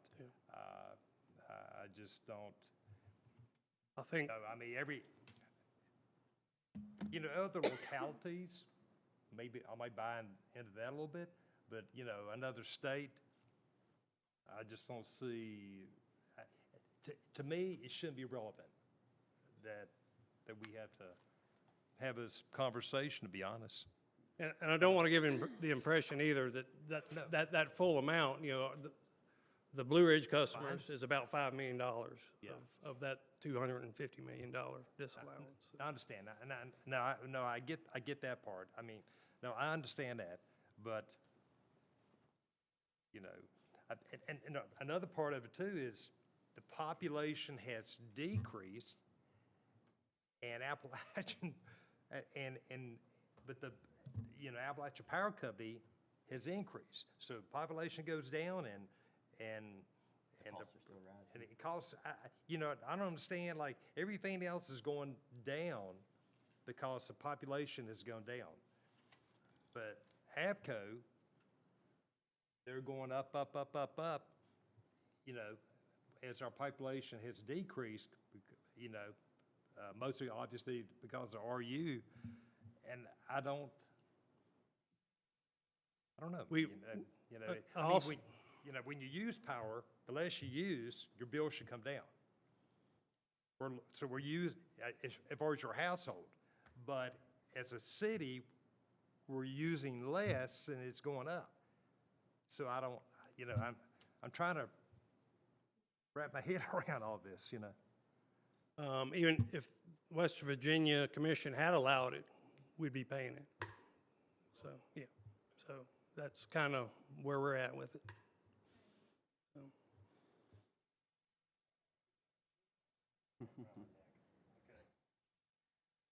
Just, another component showing the increase this year and the increases next year. A lot of weather driven there, as I mentioned. So, you talk about gross profits, and these figures are from a calendar year, and I think I showed this the last time we met, but historically, we've, made good money, and the last couple of years it's been reduced, and that's a lot due to the fuel cost increases. What are I can't even see what that says, what those green and The blue. bar are. is your profit. The lines are your fuel cost and your, yeah. So the green's transmission, blue is fuel. Okay. Okay, and then the blue lines are That's our our profit. profit, okay. Gotcha. Those are calendar year Between 2023. $2 and $3.5 million difference in profit over the last few years. and revenues have been flat. You know, David mentioned we had a I could look at this one. increase in 2018, a base rate. It was a small increase, but we probably, you know, even before COVID started, our sales have been flat. Yeah, the increases have just maintained us. They haven't generated the profit. So you see the, And that will, We're not into it for the profit, I mean, but we're into it to make some have to- reserves. Well, You have to have and we some profit, transfer money from the because- electric to supplement other things. You know, that's why typically our real estate tax is lower, because historically, we had significantly more profit coming out of the electric area. Well, I mean, sore subject for all of us, but also with the cogen going live in the next year or two, how much of a dip in that? I mean, I know that that some costs associated with it will be decreased as well, but from a net profit standpoint, how much do you roughly anticipate the impact? it's hard to tell right now. I mean, because we don't know yet Standby. standby rates, what we're gonna get in that regard, so. Could be better off when we go get the standby power rate. Yep. We just don't know. Discussion about it. And with our new electric contract, we don't know. Right. That's the other thing. Now, I will say this, when Jesse and I first joined council and talking with David, one of our philosophies was try to move us away from using so much of the electric profit, because we knew that wasn't going to be the same level, even before we knew about the student population, forever. That has been a wonderful asset for us, but is it sustainable for the next 15, 20, 30 years? We don't know. I mean, that's the part that's so questionable now. How do we anticipate closing that gap? We've That's used the that- hard part. I Right. mean, that's the hard part for us. I mean, we had been trying to reduce, in the budgets the last few years, reduce the transfer, but to keep the electric department healthy. I mean, that's the part that's hard. The electric department has been a huge asset for the city Absolutely. forever, and we wouldn't be where we are without you guys. Absolutely. And so, We had moved in those couple of times of peaks, we had gotten the transfer way down, and even right before COVID, during that brief period where things were growing, we were doing good, we were down to 1.9 and 2.2, I think, transfer. So we've been really low and hoped that was going to be our new trend, and then COVID hit, affecting the general fund and everything else, so we were back up with the transfer. So, you know, we're talking about cost of power in this presentation, but the other components of that budget is the cost of them wielding it through the city, the repairs and all that, and it's about $2.1 million is the cost of operations in the city. Then your improvements to your capital, it is your transfer support of the general fund and your purchase power all go into components of your electric department. So, you know, and this is not gonna be the year to do it, but eventually we've got to decide for the health of the electric department. The electric department's gonna do fine. We've got to get away from that transfer. The transfer is because 50% of our tax base is non-taxable. So therefore, everybody pays an electric revenue. That's what supports the general fund. So that's why that transfer's gone on 30 years, 40 years, however long it's been. But we've got to Our move rates away are still from that. competitive. Yeah, and what's causing complications is now the cost of power is getting so high, we don't have the margin that we used to be able to have. And then the other piece is trying to build back reserves while you're trying to get through the next Costs. year or so, is build back reserves. In 2 years, you have to be able to. well, and also I think as you start looking at how to make up for that revenue, you talk about the West Radford Commerce Park.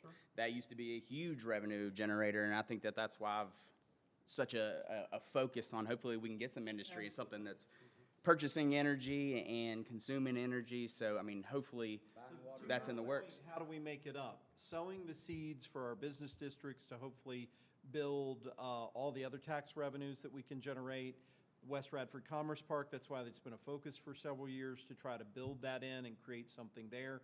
And looking at other tourism-based and other sustainable economy pieces. That's the hard part, is those things are seeds you have to sow that take time to come to fruition. And we're not to where we need to be yet, but yet some of the challenges we're facing are arriving at our door. But we have to acknowledge that it does cost more to do business. Absolutely. And we are It does. not, Immune.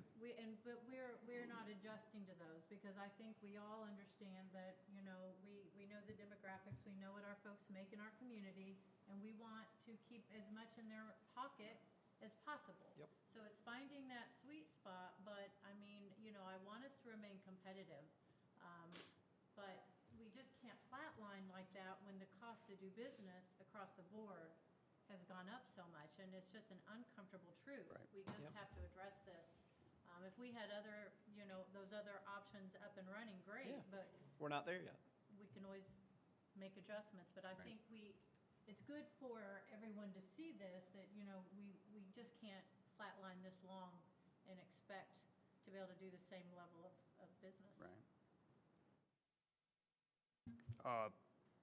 Correct me if I'm wrong, but, I mean, to me, it looks like, it's like we're gambling. It's like we're rolling the dice, and we're not quite sure what's going to happen. We're not quite sure, we don't know the numbers, obviously, and to generate, I gotta be careful. When it comes to APCO, it's just, we can't, how do you move forward?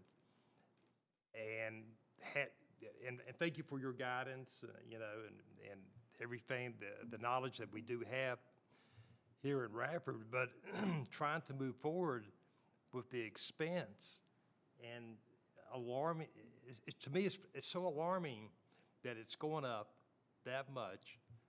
And, I'd understand it, population's going up, and, we got more people, and, I understand that, but I just can't wrap my head around it, and try to make that up somewhere. It's gonna be a struggle. I mean, obviously, if we knew the end game, it would be different. But we don't, so I don't know, I'm just talking here, but, I'm just like, As you know, I'm we're, frustrated with, and I know everybody is, and every household will be too. But I played the stock market, and I've done much better playing the stock market. I would never invest in this. I mean, no matter how much money I want to invest, this is, to me, Appalachian Power Company, hope you guys are listening, it's a bad investment. We're in the wrong business. The thing is, though, we don't need I a need, crystal ball to even determine that we have to make a change. And we don't even have to know what's going on in Yeah. the future. Just knowing that the cost to do business since 2015 has changed, and we have not. So just not even knowing what we're doing, going, what the crystal ball is gonna hold, I still think we have to be realistic with what we're seeing here.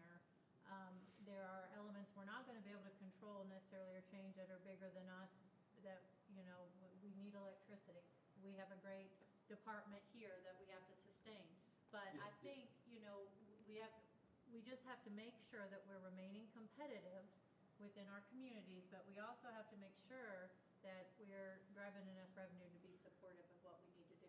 We're not gonna cut ourselves out of the People want situation. electricity. Yeah, They yeah. want that. Right. So I've had 2 industrial customers in the past 2 weeks, call, and they're looking at ways to save energy. Yep. So as rates go up, they're gonna, look at other ways. Yeah. And, as a residential customer, you may have more look at solar, and that, Yep. all that cuts in the bottom line, so. What else we got? The annual transfers to the general fund, so just to show where we've been, where we started, where we are now. That was a particularly large years in 17, 18. Was that over a certain reason? I was just curious. Those stick out a little more on that transfer year? That was the same year that we had that big, huge 800,000, whatever you said. Oh, yeah, was that, Wasn't yeah, it? 18, was that the year that you had the big? Transfers. This is money that goes from the electric Fund fund to the transfer, general I fund. can't remember being over Oh. $5 million. That was during that little recession period that happened, and then we leveled back out, and we were dropping when the economy was improving. Well, and that was how we balanced the budget in 2017 and 2018 Yeah. before, that was the previous council, but that was how they balanced the budget. That's how we got there. But this is the scariest slide to me as the Yep. director of the electric department. We've always used reserves to build a substation or replace a line or replace the hydro. We did borrow about half the cost of the hydro. But, to pay a true up sometimes, so, or balance the true up until it's recovered. And as we move off this contract and into another one, we're gonna need enough reserves to, depending on how the city decides to go on a wholesale contract, so.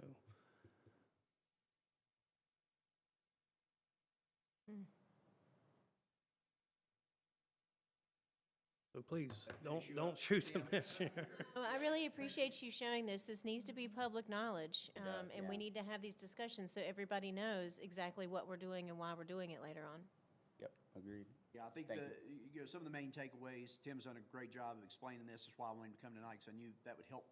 Yeah. It's complicated, and I gotta tell you, I'm involved with it with Tim, and I still have to call him and ask him about transmission costs, things like that, to read from there, because the whole thing has gotten so, that's probably been one of the most complicated things that's occurred probably in the last 5, 6, 7 years, has been deregulation, all the things that are associated with it. And when you're talking about wielding power from far away to our community to supply our base, there's so many things that are involved and so many hands that it goes through. It's not like we're just producing it out of the hydro and we know exactly what we're going to get. The hydro does save us about 4%, 3 to 4%, so it is a positive thing. It's been worth the investment over the years to shave off those peaks. But it's the cost of the service that is out there. Now we have looked at a number of things just to give you some ideas. Don't totally freak out from tonight. Always watching to make sure that we're competitive, as we're looking for an industrial customer, making sure that we don't raise things so much that we run somebody out. So we're always comparing, particularly to that AEP, because that's what everybody has around us. You'll see investments that we make in our Blue Ridge Partner Association. They're the ones that help us with all these legal battles. We couldn't do this, Tim, right? We couldn't do this really on our own. We need the group No. to together, the 12 members operate well. I've learned more about them in the last year and a half than I've ever known. It's been a really, really good thing. I'd always wondered, but I see what helps us legally, what they do with their professionalism, what they know about product, and help us through these kinds of things going forward. So we've run a number of scenarios, and I didn't want you all to leave tonight without listening to at least a little bit about, we are currently at our energy for 1,000 kilowatts at 89.20. And to go to one of the scenarios that we've looked at, it would be for energy, this is 1,000 and under 90.86. So just a small increase for there. And then over 1,000 would be $10 compared to our $8.43 now. And then the biggest thing is wholesale power. That's what's gone up, and that's what our base power rate is going to be competitive. Our wholesale power totally together. AEP went from, I don't remember the original rate. I think they were at 167, went up to 171. So they had a big jump recently in electric power. All of the members that we compare ourselves to, with the new rate, we are still going to be under the AEP costs by several dollars, somewhere around 167 total, and that's under the 171 that AEP provides. We do not have our other agencies and what they're doing increase. Obviously, they've all probably got to be looking at increases, but we don't know what those are. So when you're thinking, oh my gosh, we're going to go up, $500 a customer.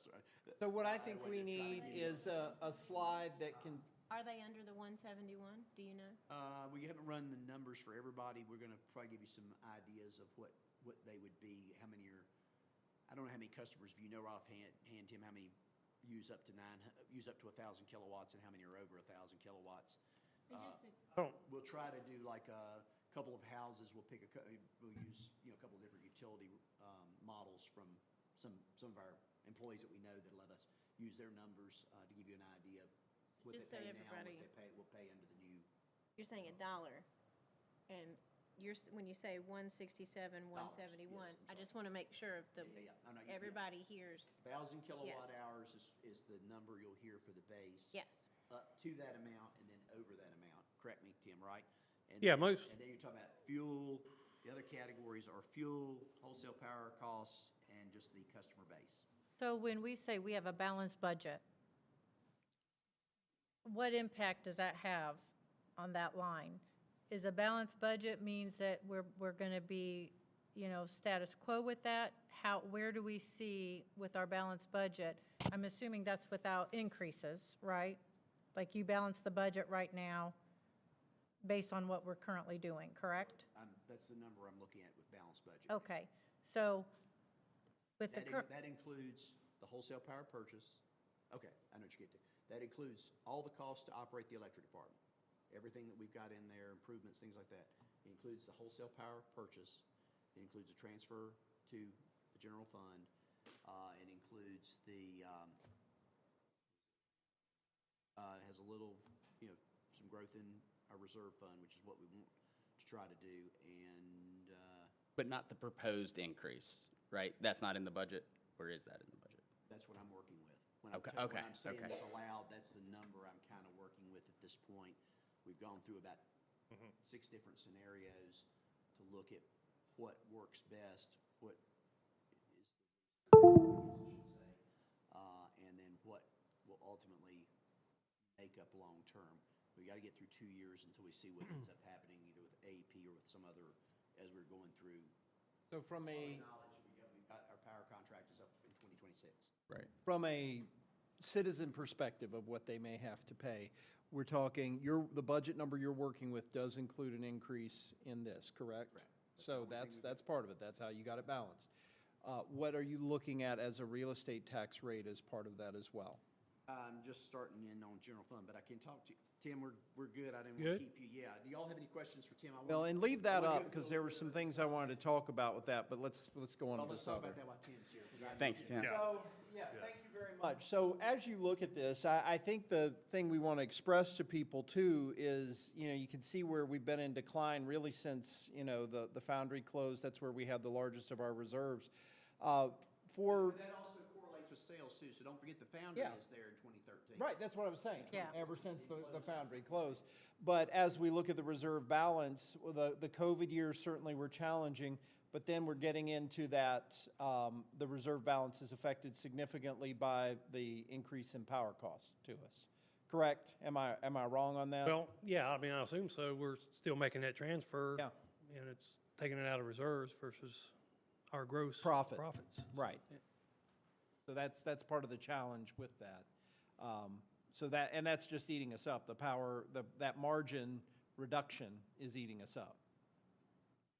So that's all I wanted to point out, because I think that's an important thing to keep in mind, because there's still a commentary that we make so much more on power, that we have such a big margin, that it allows us to be able to make the transfer and to have a different real estate tax rate than other people as well. Well, and I think what I want clarity on is when we say we have a balanced budget, what are those increases that you've done to balance the budget? Where did that That's what money? we were just talking Yeah, about. like where The all, increased rate. The dollar and Yeah. whatever. and that's it. That's just on that. No other increases are in that. But we're not through yet. Yeah, only in. Currently, it's balanced. Yeah. So I'm just wanting to know, it's currently balanced based on just that one increase.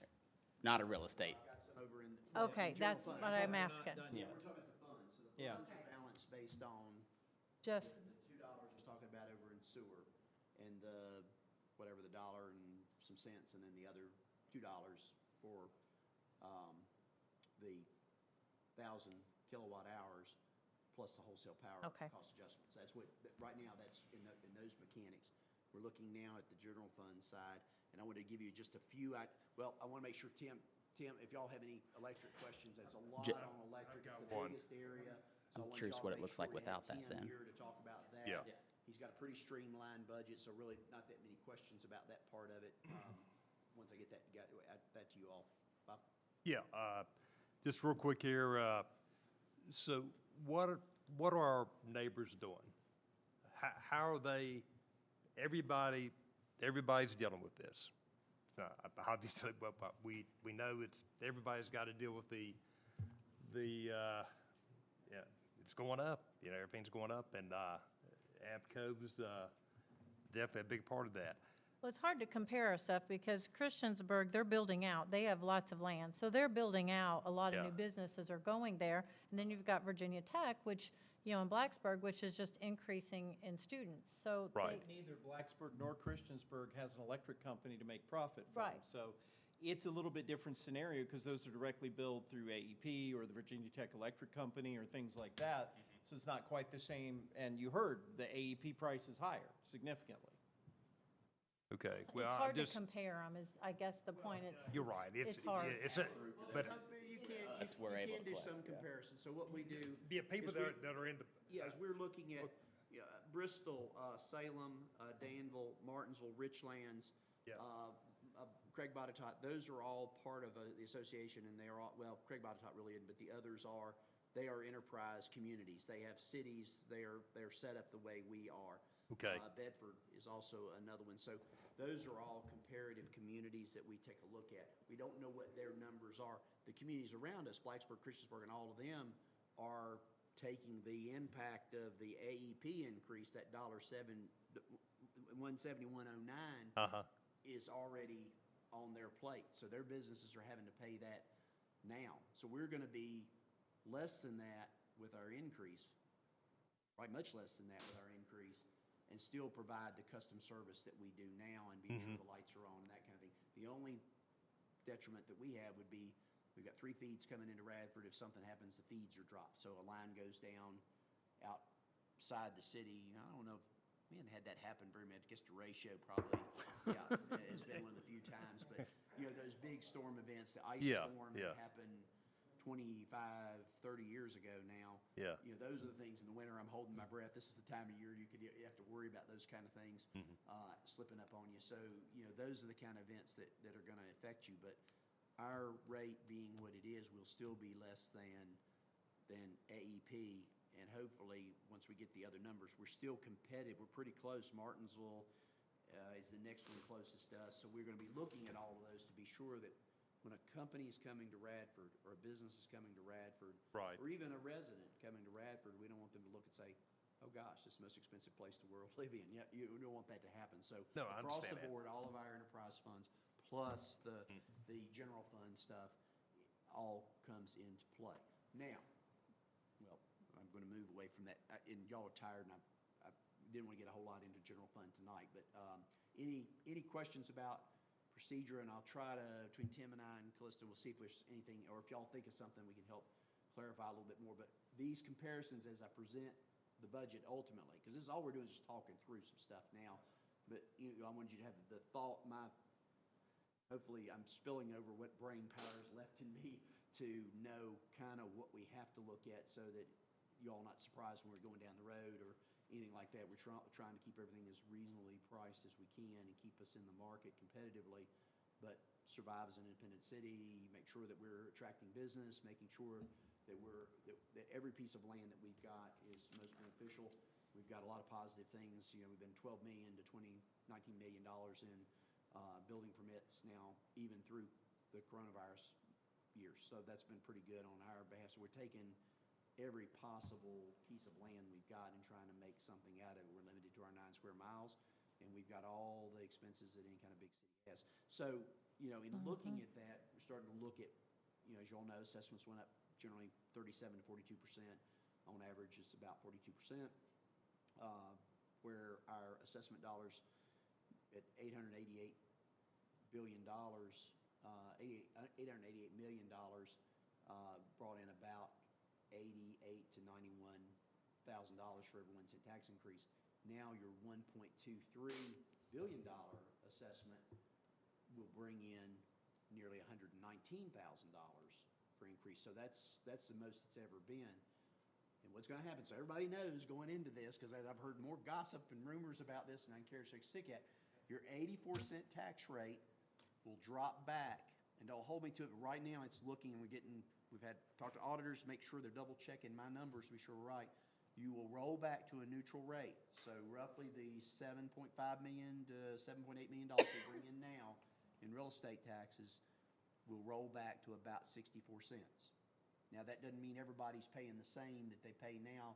Some houses went up more than others, some went down, but in the end, by law, you bring in the same it's roughly $7.6 million. You bring in the same $7.6 million you did last year. So then every tax 1 cent increase, you bring in about $119,000. I'm looking at a couple of cents, but don't hold me to that. It's just looking at what we have to do going forward and still keeping us, when we look at the other areas around us, making sure that we're still reasonably priced with all the cuts and everything else that we've done. I think that's a good clarification. So if it were to drop down to Makes sense. 64 cent, if we were to come back and say the tax rate is 84 cent, we did in fact raise taxes. Yeah, if you say Right. it's 84 cents. Right now, you're going to drop back, you've got to drop back to 64, because by law, you're going into a reassessment. When you do a reassessment, you've got to drop your rate back to revenue neutral. And you saw this with Montgomery County last year, and Pulaski a couple of years ago. You drop back to revenue neutral, and then you advertise your public hearing based on whatever increase you have beyond that. So Montgomery County's 70 cents, if you want to be somewhere in that range. Yeah, and not them, but I think other localities are probably politicians. They can hoodwink people too sometimes that don't fully understand how this process works. And if we were to come back and say, no, it stayed the same, it's an 84-cent tax rate, but no, actually we would have moved up from whatever that adjusted rate would be. Yeah, right, yeah, that would be a huge increase. So I've heard that talked. Left after that. Right, yeah. Yeah, so yeah, Does that that's a good explanation make clarification. That's a good, sense? I mean, yeah. But, I mean, generally, if you're talking to somebody, it's probably gonna be about 64 cents. I mean, I'm still calculating the numbers, but we were at 64, 65 cents, roughly is the rollback neutral rate. Right. And we go forward from there. Y'all have heard enough from me. I've talked through a lot of stuff. This is a bunch of pages. I mean, I can talk on all the stuff and the calculations and all that. So if you don't have any questions, that takes care of that. I need to talk briefly about the budget schedule. I've got to change it just a little bit, because I know y'all have got some conflicts. So from what I've been able to gather in conflicts, this is what I'm looking at. And I'll send you out a revision on it, but I didn't know if y'all would feel up to another meeting Thursday this week. Thursday, the 21st? Thursday, the 21st. Okay. You don't have to. I can get everything in. I'm just trying to think about what you all want to try to cover. You may want to think about this.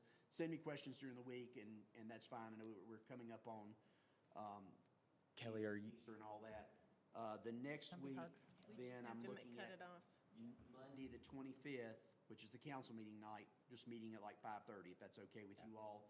We can cover a lot in an hour and a half's time period. If that works good, I'll have some sandwiches for you. Then maybe Tuesday night of next week at 6 o'clock like we did tonight. And then that's going to kind of cover everything that you all want to ask. I'm going to bring in a few special departments so you can hear from them, the bigger ones, the ones that can make an impact. You know, you don't need to build an official seeing what their paper and stuff is. It just didn't do you any good. So, police, maybe Tim tonight. I'll probably cover the water side, and then we'll have probably somebody maybe from the general fund. I'll get the right number. Can you email each of Yeah, us the departments and how much each department has cut out of its budget so that we'll all know? You can't? Okay. Because what happens is when you get a copy of the budget, you'll see it. Because some have gone down. No, I get that. Some things have caused things to go up. So where they've cut, they may be leveling out. I know like police, rec, all the departments that are in the general fund generally have cut. So understanding what those cuts are, I think, is important for all of us to be So able to y'all figure will that out. get this sheet for Right. all the departments. Hopefully I can get it to you tomorrow or Thursday, and that way you have it for the weekend. So when we meet Monday, you'll be able to ask me some questions or send me something over the weekend. You'll have all of these. They won't be pretty like you get when I do the ultimate budget presentation. It at least gives you the numbers early on. So 53 lines, you just have to go through and you can see what's dropped and what hadn't going through. I don't know if I can, Okay. let me see how I can do that. Well, I just might help be us so that we can understand what the net is for those departments and understand why it's up if it's up or down if it's down. Yeah, because you'll have the original appropriation and you'll have the budget projection. Okay. So I think between all those, and it's also at the end of the column, it's got the ups. So you can go look and see. I'm looking at, minus 100%, minus 12%, minus 15%, minus 8%. When you go to that column, you'll be able to see all the ones. Your narrative helps us, though. Munis is crazy to look at for those of us that don't use it all the time, so Yeah, your narrative helps us with that. Just my perspective. I don't know about the rest of you, but Yeah, once I'm you- not a Munis expert. So you said Thursday, the 21st at 6? Or yes or no? If you don't want to, that's fine. I mean, we can cover everything next week. I just thought if you wanted to meet again this week, Oh. I added that in. So that's up to you all, yes or no. But then we would meet, let me give you the other dates. So the 25th, Monday, Okay, what time? before the council meeting, 5:30. The 26th, the next night at 6, like we're doing tonight. And then I'll do the budget presentation on April the 2nd. I'm moving that date. I just can't be ready next Wednesday. So we can do, instead of Thursday of this week, we can do either Monday or Tuesday of We do next Monday, week? Tuesday of next week. Yeah, if We you can want to do hold both, off on this yeah. week, and you got enough, that's Would fine. be helpful right now, I agree. And it gives you more time to. time to look over. April 2nd, what time? Wait, the 25th, we're meeting at 5:30. 5th is 5:30. That's Six. Tuesday. 6. Okay, I already have that one down. 26th will be at 6 o'clock. It's Tuesday night. Got of next that. week. So we're not have, go ahead. Then the budget presentation will be on April the 2nd, probably about 6 PM. Okay. And can we get an email with this Then we too, would please? do then we'll do a work session on April Gosh, the sounds 3rd, so which is needy. Wednesday at 6 PM. All right, in April, I have the first down. Not We're now. taking it off. Take it off. that off. Yeah. Folks We're- are missing during that, so. Okay, so we're going now Second- to the, second Presentation. the second, and that will be at what time? 6. I'll send you a note on this. I just want to make sure none of these dates conflict with what I know. Wednesday? The Then- 3rd. Then we would meet on Wednesday the 3rd at 6. Okay. That'll be a work session. And then April the 8th is the public hearing and all that, and I can't work around that date because that's the date we have to do. It's regular council meeting night, and that's the public hearing night. I present the budget and the tax rate go on that night, but it's only first reading, so you'll have another reading 2 weeks later if somebody misses. If I've got a lot of Yes. council members missing, I let me will, know. I will not be able to be there on the 8th. Will And I you- won't be able to call in. won't? Okay. Well, I'll be at the Final Four basketball. I can't. And There's we no would do quiet a- place there to do that. Yeah. Are we meeting? We'd have an optional work session before that meeting as well, like we've done if y'all want to. I think it's been optional and you haven't had it. Well, let's plan it, and then that way, if we don't have it, we'll just cancel Okay, I it got that at 5:45 if that Okay. works for you all. On the 8th? on the 8th. And then the next meeting is 2 weeks later, April 8th. What is that? 22nd, 22nd is the second reading. but that's normal 7 o'clock meet, okay. Yeah. And you could change the budget between first and second reading. So if there's something Yeah. that comes up, you find out in the public hearing, all of us learn something or whatever, we can make adjustments in that 2 weeks' time because you're just doing it on second reading. You can't do first and second reading the same night. So I'll send you those schedules, be sure. Yes, Does that look please. like it works for all of you Yes. all? Have moved enough stuff around? Yeah, that's Our better. best. We got to. We got to be here. Actually, thank you. That helps me. Yeah. I need extra time because being out, it's just put me behind and Callista's still with me, so that's. Thank you all for all your hard work and helping Yeah. us explain these things. I mean, I know none of these are numbers that you have just made, they're the numbers that are a reality, and we have to figure out what to do to make them go up or down or sideways or whatever. And this is early, but I want y'all to leave with some confidence that, I mean, I turn over a rock. I mean, I'm trying really, really, really hard. So,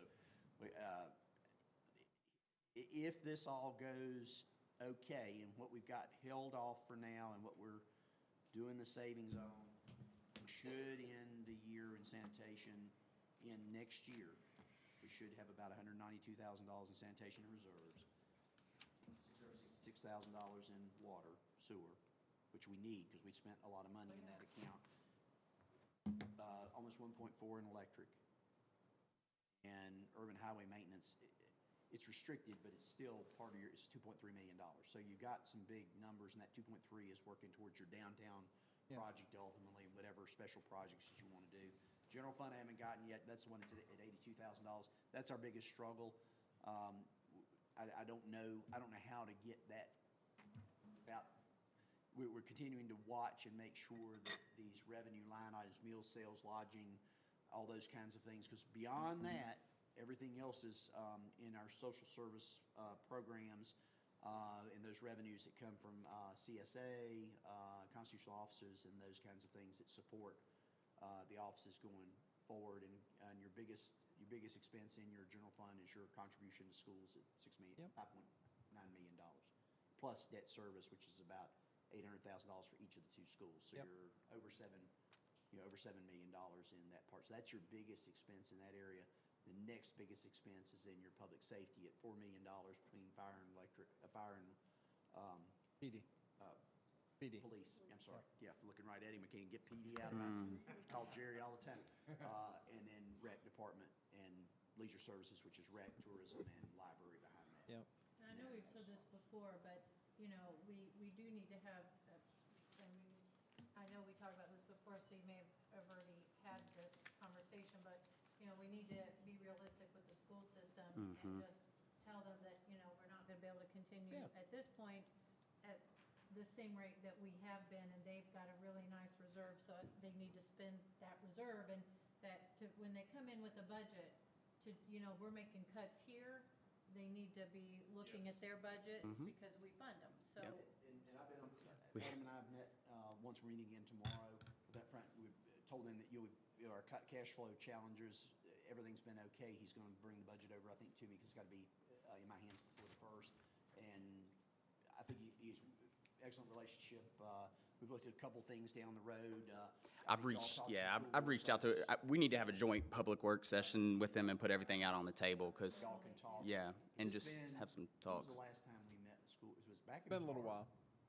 So, that was one of the things that's been on Adam's list, and, Yeah. you know, I think y'all may be hearing some of that too from, Jenny and others Yep. that you all talked to, so. Anyway, I know I've talked a lot, covered a lot of ground, usually I'm used to slides and things, thanks to Tim, for coming. As you all, we'll try to get delivered to you, or have you pick up a copy of the raw budget, balance before the end of the week, that way you can look at it, send me any kind of notes, any kind of follow-up from tonight. I'll try to answer those for you and get that back to you, so I can keep you up, and then we'll plan to meet before the council meeting Monday night.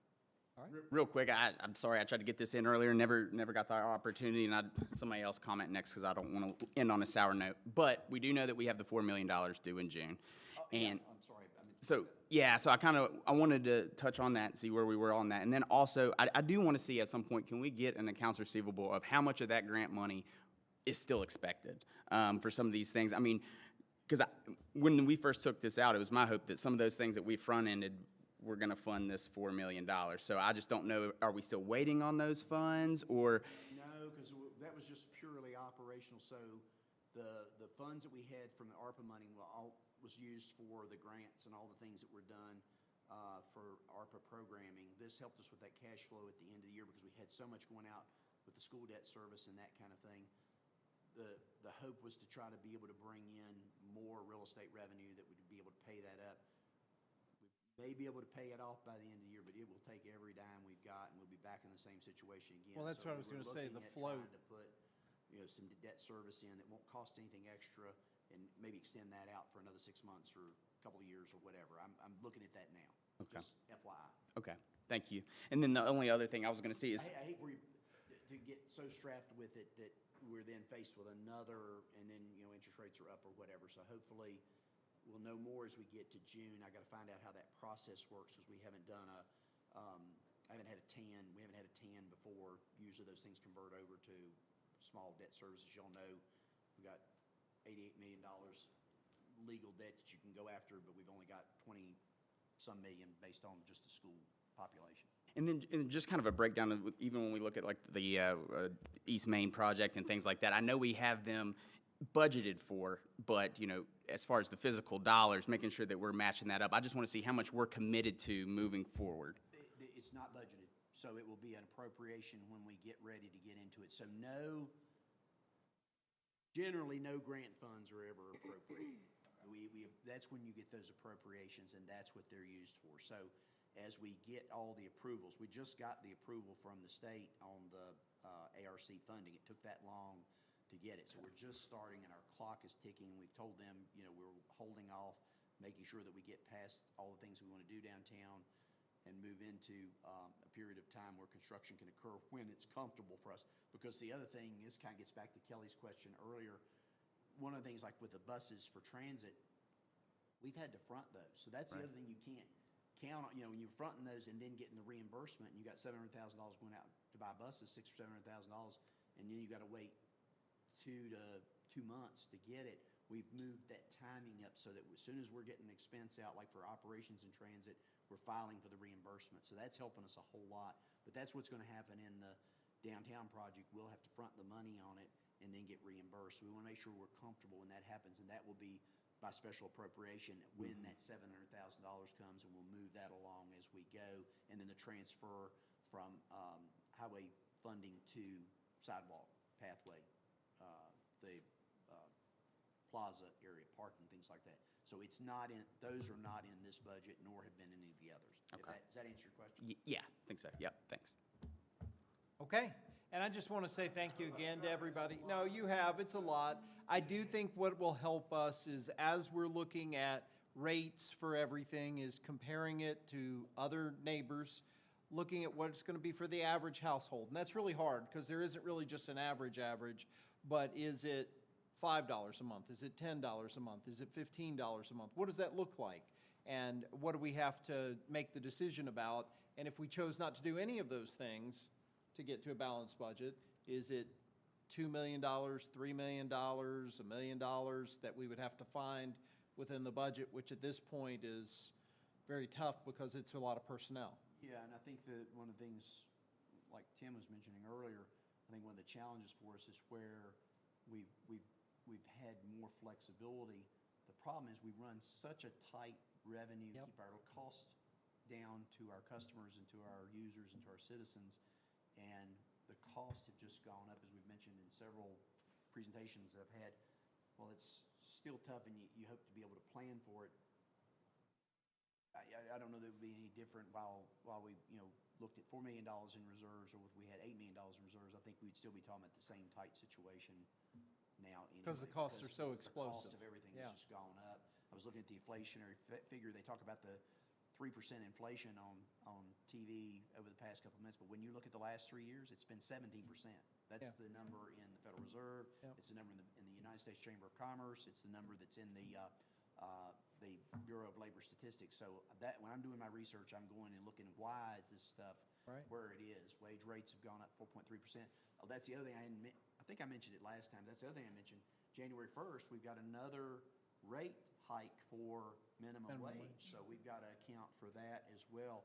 I do have some COLA, looking at COLA in the budget as well. I don't want to get anybody too excited yet, but our employees is what makes everything go. Absolutely. When others around us are doing it, we still got to stay competitive. So there's lots of silver linings in this, and hopefully we can, get through a couple of years and be turning the corner pretty quick. But I do want us to leave on a positive note. Things are moving forward in Radford. People are moving here. We're selling houses as quick as we can get them on the market as soon as they come about. People are interested, as you said. Investment in Radford is at a record rate over the last 5 or 6 years, and that there are seeds being sown for the future of this community. It's just an unfortunate timing piece of some of those seeds haven't flowered yet, and some of the things are still yet to come. But the good news is this is a community on the move in a positive direction in so many different metrics that you would look at. And you look at the things that you're dealing with. I mean, just in your own agenda, Commerce Park, you moving forward. Planning Commission just approved 4 different items related to development, like last night, right? I was gonna say, yeah, right? What night? I've lost I don't know what night it is. That you all will be seeing next week, so that are housing related, that are Yep. Commercial related. So those are positive things, and those are things you want to see. I would much more worry if I wasn't seeing the building permit activity, if I wasn't seeing the interest in development. I know y'all are hungry, and didn't mean to be this long. No, it was good conversation. Thank you, and hopefully this Thank makes you. sense. Thank you. Call me. I'll do the best I can, Okay. trying to convey. All right, motion to adjourn. So moved. All in favor, say good night. Thank you all. Tim, thank you. See you tomorrow. Good night. Good night, you all. Good night. Thank you.